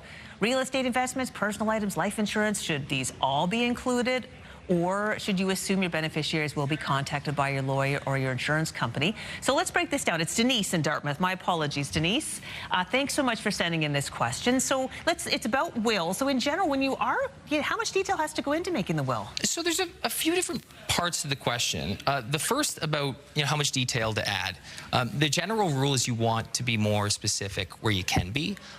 So for example, if you execute a will and someone says, when I pass away, I give all my real estate to my spouse. Okay.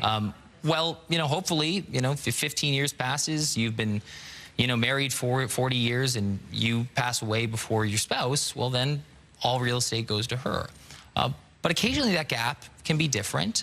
People can remarry. And then the questions that you can be left with are, well, what did he mean by spouse? Or what did he mean by real estate? So it's generally advisable that if you are going to be executing a will, that first of all, anytime there's a big life event, you should redraft it and have a lawyer do that for you.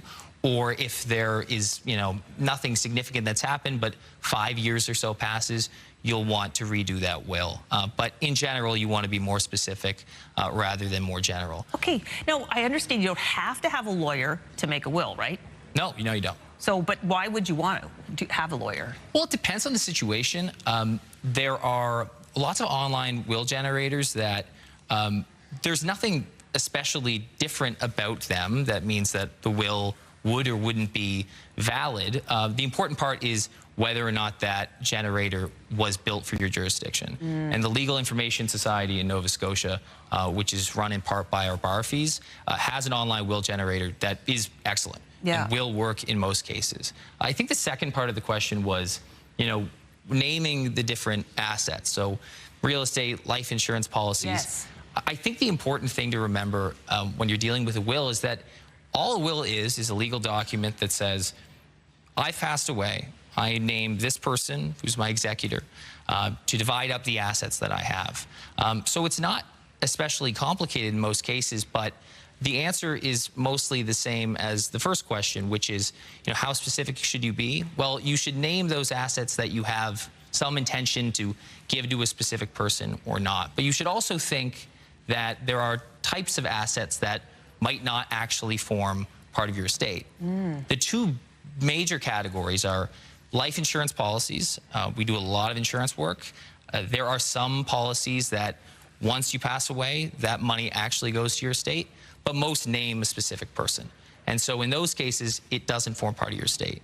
The other type is a joint asset. So joint bank accounts, jointly held property. If you own property with your spouse or your brother, a lot of the time that's jointly held. And so in those cases, if one person passes away, the other takes the whole of the property that you own together, and it doesn't form part of the estate. So the viewers in general should look to see if you own property with someone else, what kind of asset are you owning, number one, and number two, is it something that's held jointly, or is it another type of ownership together? Well, Aidan, it sounds complicated. It sounds like you would want to have a lawyer on your side to go through these important life decisions and update it regularly. But thank you so much for coming in and answering this question. No problem. What a pleasure. Aidan is with the Mike Murphy Law Group. Now, what I'd like to say right now is just a quick disclaimer.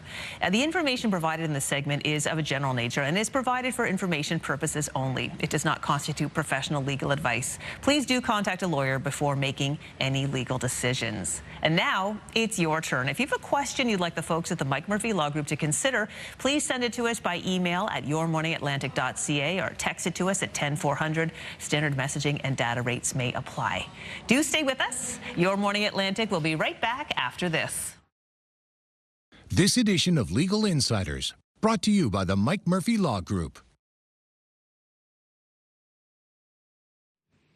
Health and medical news now. A new study out of Ontario is looking at how subtle cues in our speech can indicate brain health. And as CTV's Pauline Chan reports, that may someday allow for earlier detection of diseases like dementia. More details in Your Health.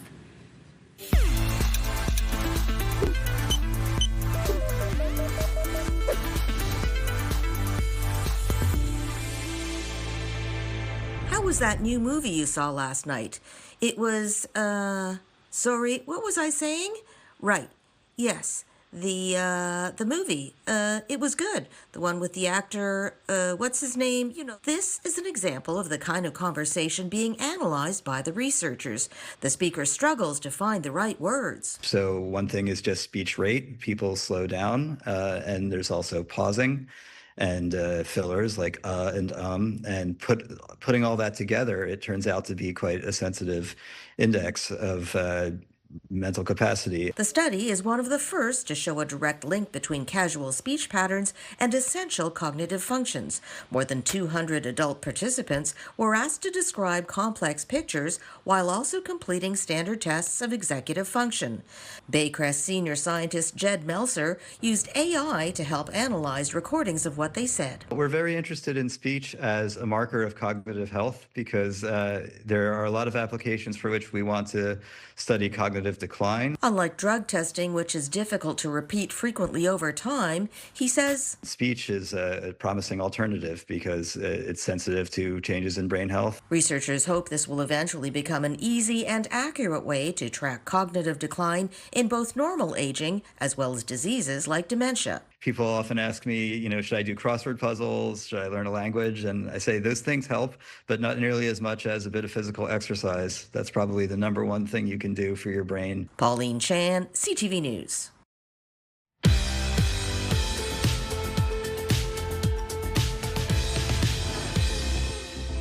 Now we'd like to introduce you to the Maritimers who are marking milestones today. It's a 67th anniversary for Carl and Myrtle Hiltz of Mount Uniacke, Nova Scotia. The photo taken 67 years ago today. Congrats, you two. And now we'd like to introduce you to the Maritimers who are marking milestones Saturday. We begin with an anniversary for Bernie and Sandy Proctor of Lower River. 50 years married. Congratulations. So wait, Lower River inhabitants, Nova Scotia. I was just getting excited about their picture. They look so good. 50 years. Good job. Congratulations. And it's a 75th anniversary for Edmund and Amelia Bork of Grand Dig, New Brunswick. Wow. 75 years. Very few married couples get to see that. Oh, congratulations. Wow. Amazing. Amazing. Looking great. And if you'd like to see your milestone again or find out how to submit one, visit our website by scanning the QR code on your screen. And a reminder, milestones must be received at least 2 weeks in advance. Milestones, brought to you by the Berkeley Retirement Residences. Love this stage of life. Today may not be great celebrating weather outside, but the weekend will at least have some sunshine breaking through. For today in New Brunswick, we'll see those flurries clearing, getting up to a high around 2 degrees into Saturday. Plenty of sunshine, though, a little bit on the cooler side. Just +1 is the high. Into Sunday, we'll see some snow or some rain, reaching a high of 4 degrees, getting down to that low of -2. For Nova Scotia, we'll see a mix of showers or flurries for today, reaching a high around 5 degrees. For Saturday, a mix of sun and cloud, though on the cooler side here as well, a high of just +1. Then into Sunday, we'll see rain, but milder with a high of +10. And for Prince Edward Island, we'll see that rain clearing today, reaching a high of 6 degrees. Chance of rain or flurries for tomorrow, and then rain on Sunday with a milder high of 8 degrees. We'll take a short break now. Stay with us.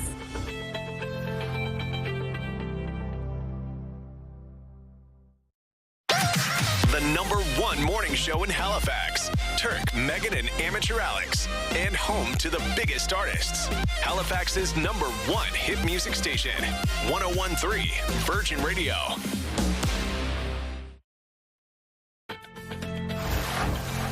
Friday, November 14th, today on Your Morning Atlantic, pitch rejected. Nova Scotia's premier says a golf course developer's pitch to build in a Cape Breton provincial park will not proceed. Your top news headlines just ahead.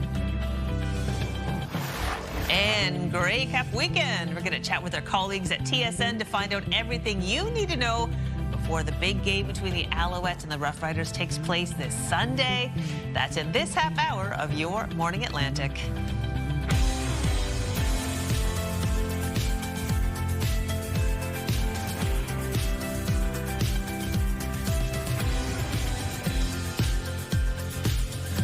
Good morning. It's 8:01 on your Friday morning. Thank you so much for joining us. Hope you have a nice, good cup of coffee or tea or whatever you like. We appreciate your time.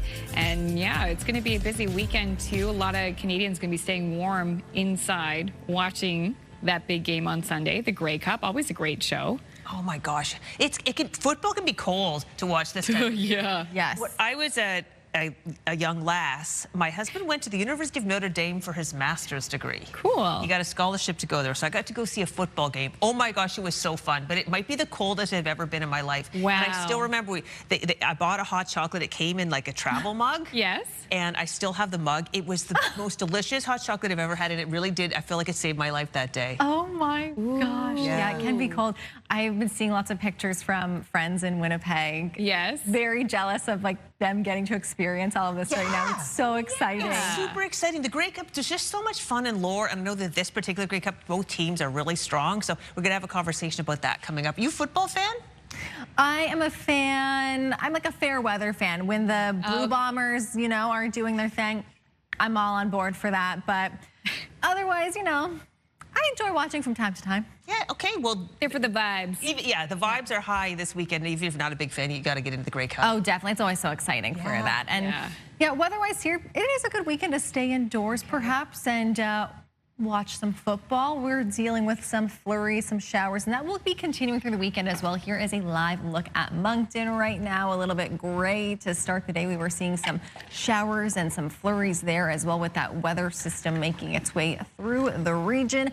And we'll be seeing some lingering showers and flurries for many areas this morning. Eventually, though, into the weekend, seeing some sunshine breaking through for at least Saturday, though things will be on the cooler side. As for those current temperatures, just +1 right now in Moncton, 0 in Fredericton, 4 in Charlottetown, 3 in Halifax, and 5 at this hour in St. John's. As for that precipitation, still seeing it lingering through much of Nova Scotia into parts of New Brunswick. We'll be seeing those flurries and showers persisting through much of the day into Newfoundland and Labrador as well. Though New Brunswick, for the most part, we will be seeing some sunshine breaking through and some lighter cloud cover. As for the winds, still fairly light this morning, generally from the north and northwest, between about 10 to 30 kilometers per hour, and just a few gusts reported right now. 35 in St. John, 50 in Lunenburg, 41 right now in Yarmouth. And the winds will continue, though, to pick up as we head into the afternoon hours, so just something to keep in mind. And if you are getting ready to hit the road this morning, visibility is looking pretty good for much of the region right now. We were seeing some fog patches, so that is reducing visibility through parts of Halifax, and some reduced visibility as well through parts of Newfoundland, where we are seeing some showers and some flurries popping up. That's a look at your forecast. Now we'll head over to Amanda with the news. Thank you, Stephanie. A portion of a provincial park in Cape Breton will not become a golf resort. A pitch by Cabot Links to build a course at West Mabu Beach has been rejected. The Premier says it's not in the public interest. It is a welcome surprise for the locals who've been fighting the plan. I am surprised by the news. I know there's been a lot of pressure that's being put on the government. We listen carefully to Nova Scotians all the time. the pros, the cons, and we just try to wade through it. But at the end, as a government, we're just trying to make a decision: does this benefit Nova Scotians, and then is it worth taking to the next step? And this one never got. We'll get to the next step. CTV News did reach out to Cabot for comment on the decision, but we did not receive a response by news time. The company behind the New Brunswick mine on Canada's list of major building projects says they hope to be operating by the end of the decade, generating hundreds of jobs along the way. Being on the Prime Minister's list of nation-building projects means financial and regulatory approvals for the Sisson mine could get fast-tracked, making the mine closer to a reality. The Sisson mine in New Brunswick will produce tungsten, the strongest metal in the world, and it'll position Canada as a reliable supplier for steel manufacturing, defense, and protective equipment. With 10 projects now announced, New Brunswick's is on the list, and that's a testament to the efforts that our team has made. The CEO of Northcliffe Resources, that's the company behind the mine, tells CTV News he's proud and excited, hoping this means the mine could be in operation by the end of 2029. The mine site is about 100 kilometers by road north of Fredericton. We're learning more about that early morning shooting incident in Cole Harbour. Police were called to a parking lot in the 100 block of Forest Hills Parkway just before 4 a.m. Thursday. They found an injured man who revealed he'd been shot. The 31-year-old was taken to hospital with non-life-threatening injuries. Nobody else was hurt, and investigators do not believe it was a random incident. Anyone with information or relevant video is asked to contact RCMP. In New Brunswick, RCMP are looking for help in finding a couple of suspects who broke into an NB Power substation this week. It happened in Blackville early Wednesday morning. Police say the pair broke a gate, got inside, and stole equipment and tools from a utility trailer. One is believed to be a woman wearing black ripped jeans, black boots, a white sweater, gloves, a black helmet, a face cover, and a hat.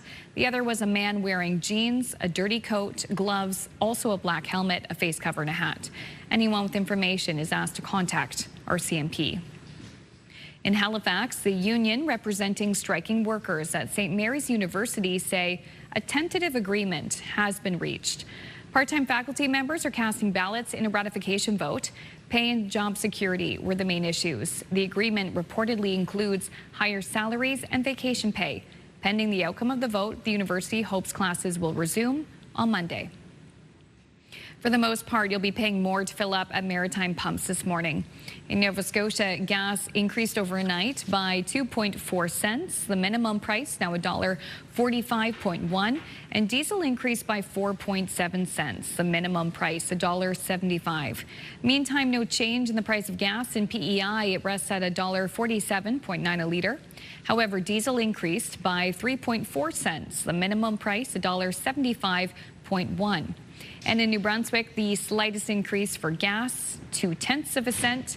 The maximum price now $1.54.6. A bigger increase for diesel, it increased by 5.2 cents. The maximum price $1.87.7 a liter. Finally, Blue Origin launched its huge New Glenn rocket yesterday with a pair of NASA spacecraft destined for Mars. The 98-meter rocket blasted into the sky from Cape Canaveral. The Mars orbiters will spend a year hanging out near Earth. Once Earth and Mars are properly aligned next fall, the orbiters will head to the red planet, arriving in 2027. Isn't that wild? Yeah, it's great. It gives the Martians some time to get ready for the arrival. Well, especially since we're saying it here on the news now. They're translating it right now into the Martian language. They're like, going to have a little red carpet, or will it be a green carpet? We don't know. Maybe a nice charcuterie board. Exactly. A green cheese. Indeed. Yes. Oh, gosh. Wow. Future is now. Yeah, it's pretty cool. Okay, this is totally unexpected and different, but interesting, and not that far from here. It wasn't a typical sighting on Boston's Charles River. Often the most exotic animal you might see along the riverbank is a goose. Recently, a gator was seen. Oh, are we sure this is in Florida? I looked down looking for fish, and I saw an alligator. There it is. Oh my gosh. Just a little cutie. So little. Yeah, Trevor Rochelle did what anyone would do in the situation. He took out his phone. The reptile was wading through the murky water, emerging to greet him by the bank of the lagoon. He said no one would believe him that he saw it, not even animal control, until they saw the video. But alligators are not native to the region, and they can't survive cold weather. So they're trying to get the little guy to save him. And they can't find him. So they're working with the animal controls, diligently trying to find, but he's not very big, and he certainly blends in with the water. Wow. So they're saying if anybody sees the gator, call animal control and they'll grab him. The goose is like, what's the big deal? Just let me eat my snack. Yeah. So someone's pet, perhaps? Could have been maybe a pet. Someone's illegal gator. I don't know if it swam up from Florida. You know, it's heard that the region is nice in the fall. Yes, you know what? Maybe you just wanted to see. Exactly. Wanted to see the Nova Scotia Christmas tree. That's what I heard. Yes. Wouldn't. In any case, hopefully they'll catch him. I hope so too. Okay, still ahead, we're going to preview of the Grey Cup weekend from our colleagues at TSN. But just ahead, Stephanie will have the latest look at the Friday forecast. It's a bit gray out there this morning and cool as well. We'll have those details in your national news headlines coming up.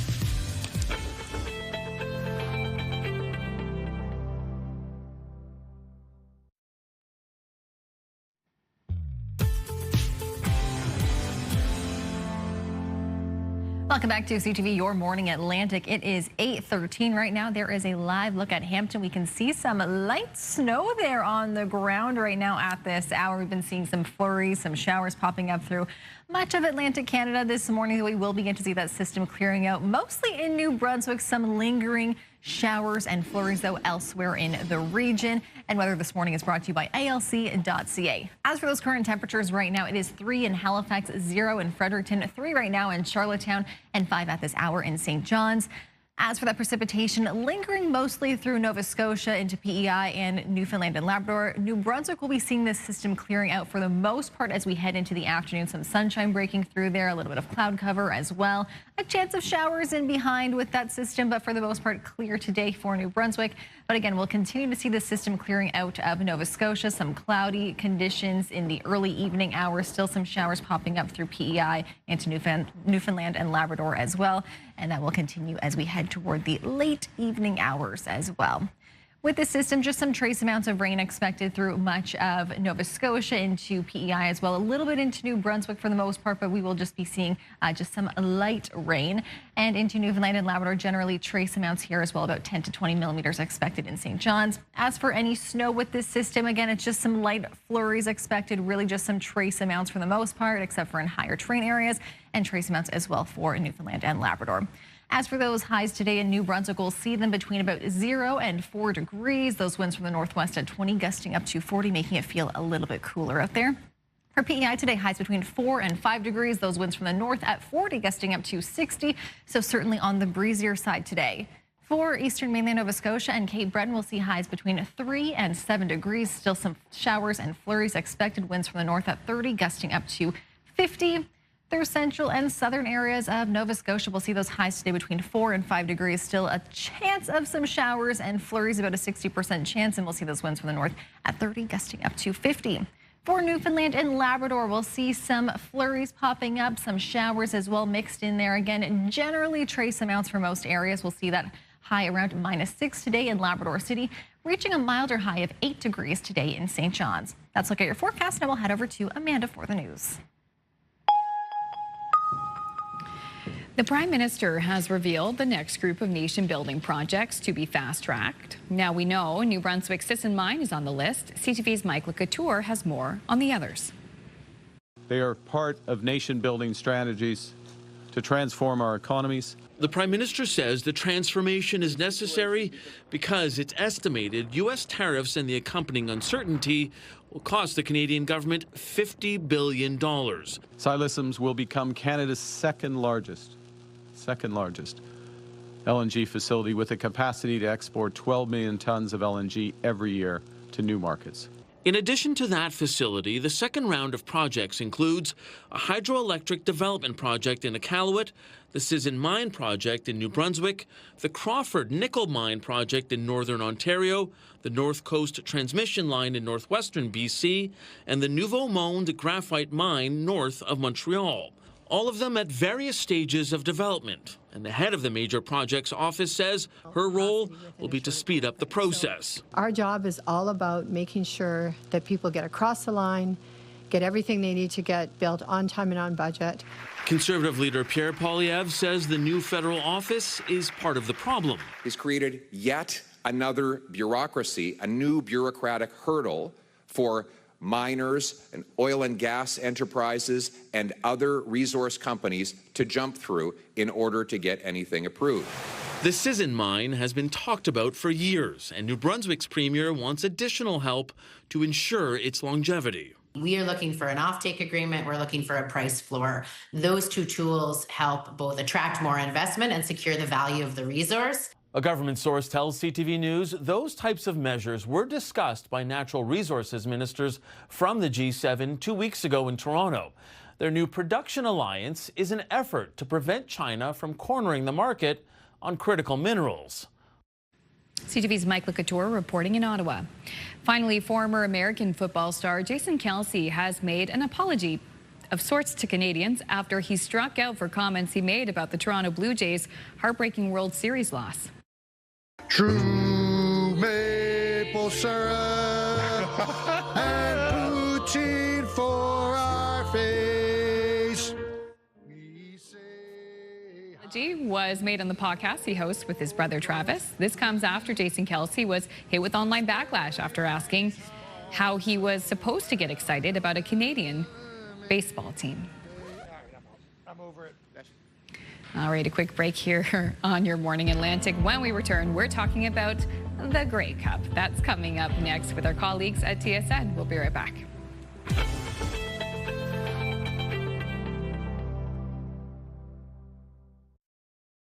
Move Mornings with Aaron and Peter. Weekday mornings on Move 100. The most fun in the morning. And home of the $1,000 minute. Only on Move 100 Halifax.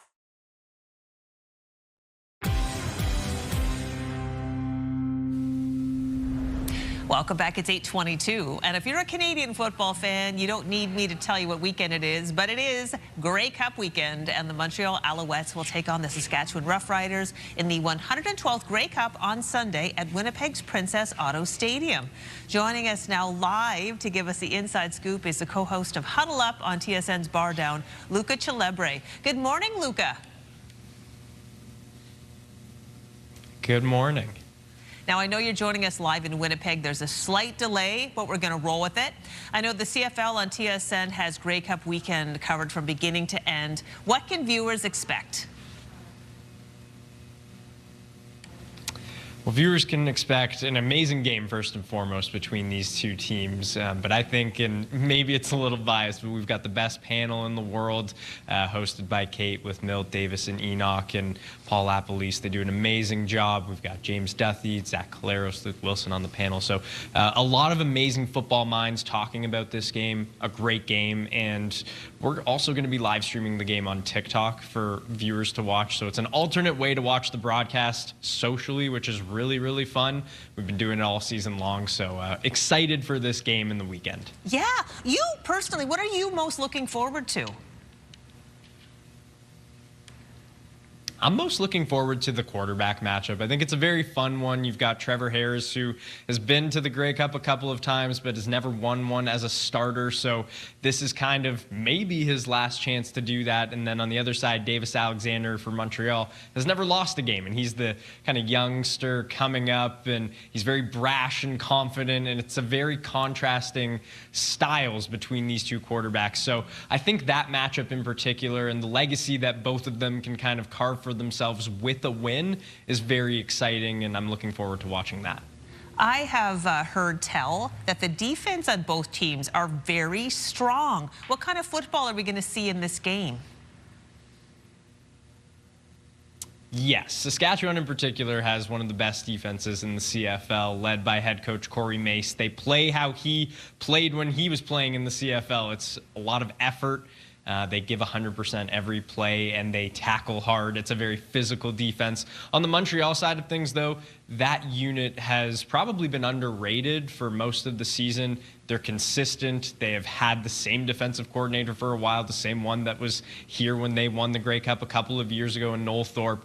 The pieces are very similar. Marc-Antoine Duquois leading the way back there at safety. So I think you're going to see both defenses probably establish themselves early. And if we saw it last week in the West Andes final, the offense has kind of got going a little slower. So I wouldn't be surprised if it's a defensive battle early on. Interesting. We'd never ask you to play favorites, but are you willing to wager a pick for who you think might win? I've thought about it all week long. I think I'm going with Saskatchewan. I just think that their defense is so strong, and with Davis Alexander's health being a bit of a question mark with his hamstring injury, I just think that their defensive line is so good. The pressure that they can put on quarterbacks is so strong that I'm rolling with them and the veteran experience of Trevor Harris to maybe be able to figure out a slower start a little quicker than Davis Alexander might and not get frustrated if it is a slow start for them on offense. Well, you said that the coaches are really strong for both teams, so I'm sure that the Alouettes coach has been paying attention to the tape. They'll be ready for that defense. So this is why we love live sports, because anything can happen. Absolutely. Oh, quickly, for the rest of us who love the peripheral elements of a good professional game, what about the music? Yeah, the music's exciting. We've got Our Lady Peace doing the kickoff show, and then halftime show is Machine Gun Kelly. I think that anyone that's a fan of kind of rock and rap, he combines the best of both worlds. I'm a big fan of his, so I'm very excited for it, and he's performed at other sporting events before, so I think he is a performer through and through. He's going to have a lot of great music and put on a great show for Winnipeg and the rest of kind of the world watching. Well, Luca Celebra, you are an MVP for getting up so early and bringing us this live update. We really appreciate it. Thank you very much. And we will put a link on our website to the TSN coverage. You will be all over it this weekend. Speaking of the weekend, here we have your 3-day forecast with Stephanie. Thanks, Crystal. We'll be seeing some flurries clearing today in New Brunswick, getting up to a high around 2 degrees. Saturday, plenty of sunshine, high of just +1. So on the chillier side into Sunday, great day to watch some football. We'll see some snow or rain across the province, getting up to a high of just 4 degrees. In Nova Scotia, we'll see showers or flurries for today, reaching a high near 5 degrees. Tomorrow, a mix of sun and clouds, so nice conditions there, but on the cooler side, high of just +1. Into Sunday, we'll see showers and some rain, reaching a high of 10 degrees. And for Prince Edward Island, we'll see that rain clearing today, getting up to a high of 6. Into Saturday, chance of rain or flurries. And then Sunday, that rain will continue, reaching a high of 8 degrees. We'll take a short break now on CTV Your Morning Atlantic. Stay with us.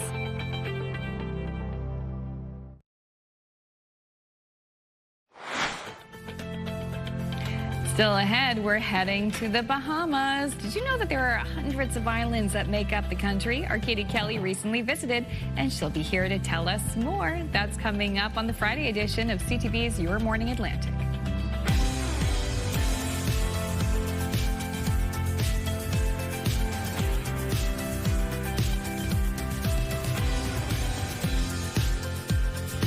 Thanks for being with us this morning. It is 8:30 right now. It's been a fabulous little Friday morning so far here, and I've been checking out the forecast, seeing what it was going to be like this weekend for those in Winnipeg. Maybe we have some Maritimers traveling for the Grey Cup. Lots of big celebrations going on. They have some pretty good weather. It'll be cooler, around 2 degrees, both Saturday and Sunday. There's lots of activities that have been going on the last few days there. Sunny, and then by the time the game's on, it'll be obviously dark outside, but clear conditions. So just some layers. Good. No rain, no snow, nothing like that in the forecast. If you're staying in the Maritimes or Atlantic Canada to watch the game, Sunday actually is a really good day for it, just because it is going to be rainy or snowy across the region. And tomorrow, for the Parade of Lights. Yes, tomorrow night, Clear conditions. Oh, cooler. Good. I think it'll be around like -2 or so, but clear. So a nice change. Because last year it poured. It poured. Oh. So clear and crisp, you could dress for that. Exactly. Yeah, nice. Ooh, kitty Vinny. A beautiful shot there this morning. It looks like you can see the sun poking through just a little bit. Some light cloud cover there as well. And we'll be seeing these kind of mixed conditions through much of the morning today, even into the afternoon hours. Some flurries popping up, some showers, that sunshine even breaking through at times. Still on the cooler side, though, for today. And we'll see those cooler conditions sticking around even as we head into the weekend. As for those temperatures right now, it is 3 in Halifax, 0 in Fredericton, 3 in Charlottetown, and 5 right now in St. John's. In terms of that precipitation, we've still been seeing those showers popping up. We saw some snow as well developing through parts of Colchester and Cumberland counties through the overnight hours. That system is beginning to clear out, and we'll be seeing those flurries as well popping up into Newfoundland and Labrador as the day goes on. As for those winds, generally they've been from the north and northwest this morning between about 10 to 50 kilometers per hour, with those gusts factored in. Just a few reported at this hour. We're seeing gusts of 50 kilometers right now in Charlottetown and 33 in Yarmouth. Those winds, though, will become a little bit gustier as we head into the afternoon hours. If you are getting ready to head to work or off to school, visibility is quite good for much of Atlantic Canada this morning. We were seeing some reduced visibility into Halifax, just with some fog patches for some areas, and some reduced visibility as well into Newfoundland and Labrador, just where that rain and flurries are mixing. That is a look at your forecast, so we'll head over to Amanda with the news. Thank you, Stephanie. The company behind the New Brunswick mine on Canada's list of major building projects says they hope to be operating by the end of the decade, generating hundreds of jobs along the way. Being on the list of nation-building projects means financial and regulatory approvals for the Sisson mine could get fast-tracked, making the mine closer to reality. The Sisson mine in New Brunswick will produce tungsten, the strongest metal in the world, and it'll position Canada as a reliable supplier for steel manufacturing, defense, and protective equipment. With 10 projects now announced, New Brunswick is on the list, and that's a testament to the efforts that our team has made. The CEO of Northcliffe Resources, the company behind the mine, tells CTV News he's very proud and excited, hoping this means the mine could be in operation by the end of 2029. The mine site is about 100 kilometers by road north of Fredericton. In Nova Scotia, a portion of a provincial park in Cape Breton will not become a golf resort. A pitch by Cabot Links to build a course at West Mabou Beach has been rejected. The Premier says it's not in the public interest. It is a welcome surprise for the locals who've been fighting the plan. I am surprised by the news. I know there's been a lot of pressure that's being put on the government. We listen carefully to Nova Scotians all the time. The pros, the cons, and we just try to wade through it. But at the end, as a government, we're just trying to make a decision. Does this benefit Nova Scotians? And then is it worth taking to the next step? And this one never got. We'll get CTV News reached out to Cabot for comment on the decision, but we did not receive a response by news time. Stateside, U.S. lawmakers are inching closer to a vote on releasing all of the files regarding sex offender Jeffrey Epstein after 20,000 pages of documents from his estate, some mentioning Donald Trump, were made public. For more on this, we bring in CTV's Scott Hurst. Scott, we are learning more about the emails that directly mentions Trump and also former Prince Andrew. So what more are we learning? Good morning, Amanda. In the thousands, as you mentioned, 20,000 plus documents, including emails from convicted sex offender Jeffrey Epstein, Donald Trump's name comes up time and time again, and the trove of some 20,000 documents released, as I mentioned, Epstein appears to make it clear that he says in the files Donald Trump, quote, knew about the girls, but what he knew and whether it pertains specifically to the sex offender's crimes is unclear. Trump has consistently denied any knowledge of Epstein's crimes and has said he ended their relationship years ago.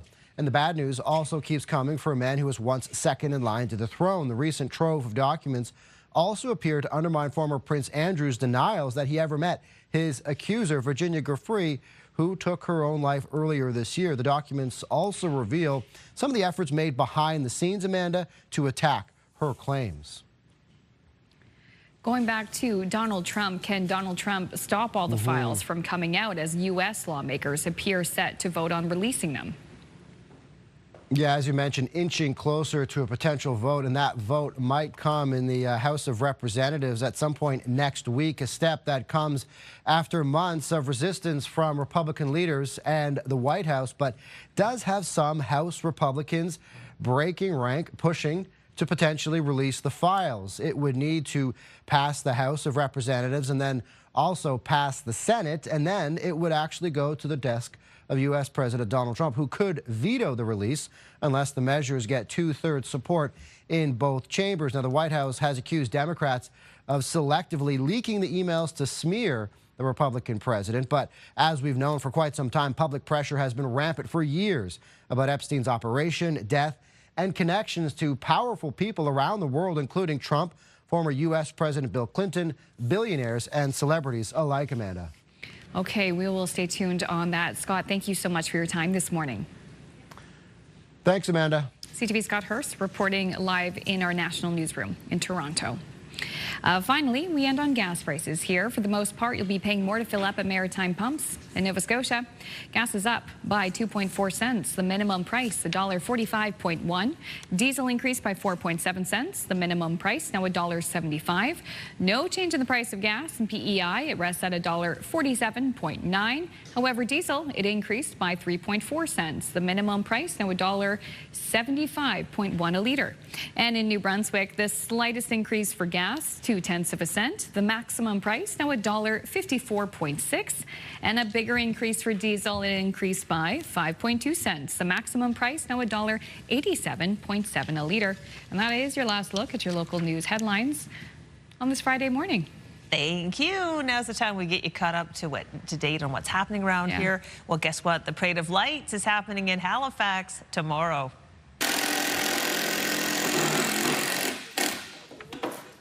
Yeah, this is our friends at Move 100 and Virgin Radio getting ready for the parade. They're spending the day decorating floats for the Parade of Lights in downtown Halifax this Saturday. That's tomorrow. Move 100's toy drive is back. They'll be ready to collect a new unwrapped toy along the route, while Virgin Radio will gather non-perishable food donations from spectators on the path. The 30th annual Nova Scotia Power Holiday Parade of Lights starts at the Cogswell Street Roundabout at 6. Finishes up at Barrington and George at 8. Find a spot along the route and get ready for delight. It's a fun time, especially when the weather's on our side, too. Exactly. And that's just one of many events taking place around the region this weekend. We have our community calendar now. And you can come out to McAdam and enjoy Christmas at the station from today until Sunday, November 23rd. You can tour the historic Heritage Railway Station, decorated and beautifully lit for Christmas. It's a magical experience for the entire family. For additional details, you can visit their website. You still have 3 more days to check out the Christmas in a Barn craft show in Bonshaw from today until the 16th. Enjoy a wonderful show filled with everything from woodworking, homemade soups, knitting, preserves, fresh wreaths, and more. The event takes place at the Big Blue Barn at 6 p.m. For additional details, check out the Facebook event page. And Hike NS will host a free guided hike for blind and partially sighted folks in Cole Harbour this weekend. Escape to the Trails will take place Sunday, November 16th from 9:30 a.m. until 3 p.m. at Cole Harbour Heritage Park. Bus transportation is provided with pickup points in both Halifax and Dartmouth. Hikers can also bring a guest to assist them on the trail or request a hiking buddy, which is required in advance. For more information, visit Hike NS. And if you have an upcoming event, you can always send it to us at yourmorningatlantic@ctv.ca. We'll take a short break now. Stay with us.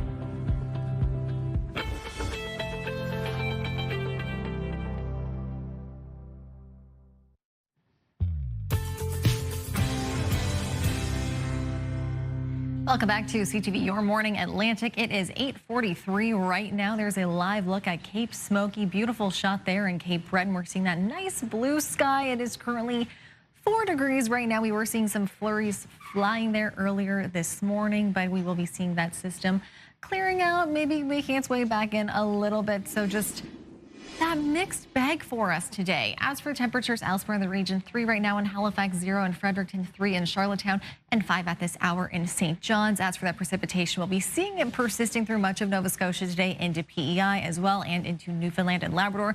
Mostly clearing for New Brunswick, so we'll be seeing some cloud cover there, but the sunshine will break through at times.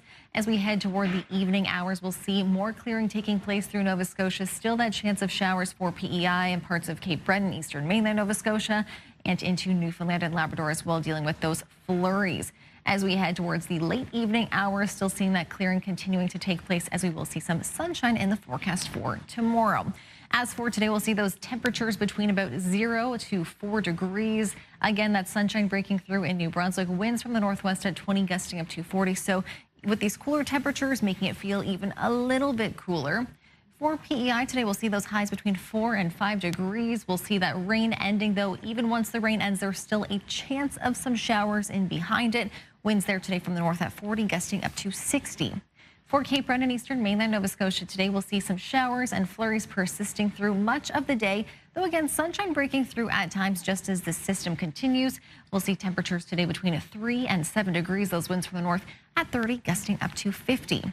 For central and southwestern areas of Nova Scotia today, highs between 4 and 5 degrees, so still a few degrees below what is seasonal for this time of year, and certainly those winds will not be helping with those temperatures from the north at 30, gusting up to 50. Again, flurries, showers lingering through the day, but we will see that clearing as we head into the later afternoon hours.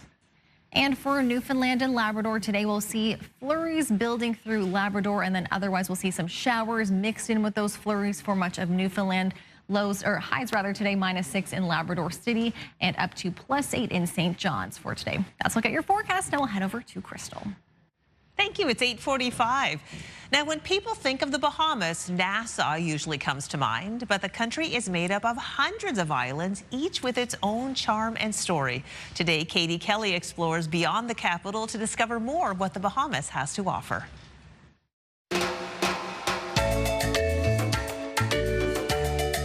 The Bahamas is more than just Nassau. The island cluster stretches over 700 islands, each offering something unique to explore. From the crystal coves of the Exumas, home to the famous swimming pigs, to private islands that show off a softer, more serene side of paradise. Just a short boat ride from Nassau, one of those islands stands out. You are on beautiful Blue Lagoon Island, and what makes it very special and very unique is that it is privately owned by a family, and so you're getting an authentic Bahamian experience. Blue Lagoon Island has become a beloved destination known for its tranquil beaches. It is an all-natural lagoon that runs through the course, the middle of the island, that is truly spectacular. And so it doesn't matter what's going on with the ocean. If it's a little rougher today, it doesn't matter. It is always calm, it's always beautiful, and it's always a safe, wonderful spot for everyone to enjoy. But there's much more than sand and sea here. Blue Lagoon began as an animal rescue facility in 1989, and that commitment to care and conservation continues today. We do a lot of animal welfare, animal care, we educate students. The animals here aren't just attractions. They're ambassadors for wildlife education and environmental stewardship. We will never force them to do anything they don't want to do because we strongly believe in animal welfare, and that's not just their health, but also their mental stability. We want to make sure that they're comfortable, they're happy, they're excited to do things. So we strictly use positive reinforcement. So what I like is that each animal has a different personality, and we encourage them to be individuals. So that's how we see them. Guests can choose from a variety of programs. From encounters and swims with dolphins to sea lion, shark, and stingray experiences. They get to hug, kiss, rub the dolphins down, and they get to dance with the dolphins. The island is also dedicated to sustainability, with solar power, coral research, and recycling initiatives that reuse wood, coconuts, and shells to reduce waste. We repurpose a whole lot of things rather than just simply tossing it away or burning it. Blue Lagoon is also rich in history. Its iconic tower, built in 1926, stands as a century-old landmark and symbol of heritage. It'll be turning 100 years on March 26, 2026, and it was built by Howard Van Doren Shaw, who was a very famous architect from Chicago. The islands of the Bahamas are ready to welcome more travelers looking to see beyond the beach. We are so thrilled that there are going to be more flights coming from Canada. We love Canadians. We're all part of the Commonwealth. Such great people. And what I love also about Canadians, they're deeply interested in local culture. So while Nassau may be the heart of the Bahamas, it's the islands that really show its soul. And Blue Lagoon Island is proof there's still so much more to discover. Wow. Oh my gosh, direct flights from Halifax to Bahamas sounds great. Now, CTV and the islands of the Bahamas have teamed up to send you on a tropical vacation. One lucky viewer and a guest will win round-trip direct airfare from Halifax to Nassau. The 7-night stay also includes meal vouchers and a day trip to Blue Lagoon Island, where you will experience one of those intimate dolphin encounters like Katie did. Plus, there's so much more in this package. So today, we're giving you one last chance to win. You're going to get a keyword. Once you have it, you head over to ctvatlantic.ca. Follow the contest prompts or scan that QR code on your screen right now. You can enter once per keyword. The winner's going to be announced November 21st. The keyword today is Nassau. So just plug that in and good luck to you. Now we're going to take a little break. We'll be back to wrap up the show right after this.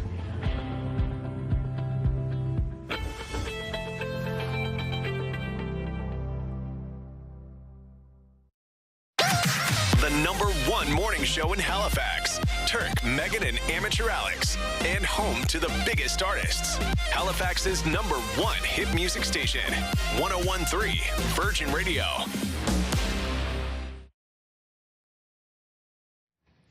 Welcome back. We're about to wrap up our last show of the week, and we're having some fun with it, too. Our Move Morning Chat, we were asking, what's your favorite board game and why? And you guys have some great taste. Let's begin with our comment from Christine from Sydney Mines. My favorite board game is Scrabble. At 87 years old, you know I have played over 60 years. Now I play online. Christine. Amazing. Yep. Keeping that mind sharp. I said she should play with Aaron, is what I said. Corey from Listagouche says, Risk, the game of global domination. You need time to play Risk. Yeah, I love your intensity, Corey. We're loving this. It is a good one. Lindsay from Halifax. This sounds so cool. I want to see it. I've always had Halifax on board, Monopoly, in the various places I've lived, so everyone learns and remembers some classic HRM spots from it. Anyone remember Alfredo Weinstein and Ho's restaurant? All the old school places are on it. Example, the Halifax Metro Center instead of, the Scotia Bank Center as we call it now. Little like time capsule. Love that. I love that. I know. I'll have to look for that. Donna, also from Halifax. My favorite board game is Monopoly. I spent hundreds of hours playing it when I was growing up and still love it. She probably knows the actual rules. Yeah, some rules. You're not playing the Seacoast House rules. No. Proper rules. Mo from Bathurst says, my wife and I play double solitaire because we spend time together without social media. Oh, yeah. Good for you, That's the key. Mo. Good for you. I love that you play together, too. Karen from Lockport says, have you heard of this? No. Our favorite family board game is Super Talk. We play with our adult daughter and her friends. Up to 8 people can play. We love having the kids asking to come over for game night. That's fun. Super Talk. I'm going to have to look into that. Yes, thinking that as well. That sounds like a neat one. Leanie says, my board game was Trouble. Loved playing it as a kid. Got me out of trouble. It's got the little It's fun getting into trouble. Yeah. Push the little thing down and shake the dice. Oh, that was such a fun game. Fun. The Pop-O-Matic popper. Very satisfying. Oh, yes, I loved it. Yeah. Okay. Super fun. Thanks to everyone who wrote in. Yeah, super fun. I just also wanted to shout out the game of life. I love a game where you just like, spin this ring and then you just like like that's doesn't take a lot of thought. It's so true. Okay, have you ever seen the movie The Sound of Music? Oh, yeah. Okay, well even if you haven't, you're going to find this video oddly entertaining. A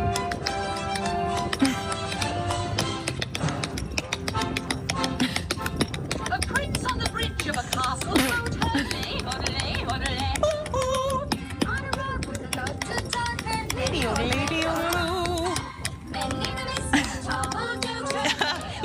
This is what you call a friendly goat herd, and he also knows how to tap dance, and he's got some snappy tap shoes.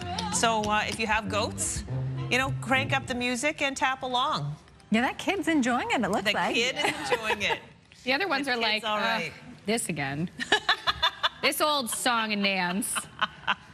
Oh my gosh, if you haven't seen the movie The Sound of Music, watch it this weekend. It is delightful. Well, you're Sunday's a good day for it. Exactly. Yes, inside nice and warm.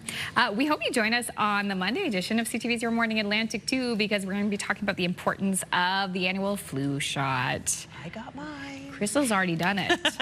too. And you may not want to hear it too, but CAA is going to join us to talk about if you're doing any traveling around during the winter time. Bring it on. So many of us do that for the holidays, so that's some good advice to keep in mind. Amazing. Yeah, and Katie's going to have more on the Bahamas. We're ready for it. And Readaway Camp.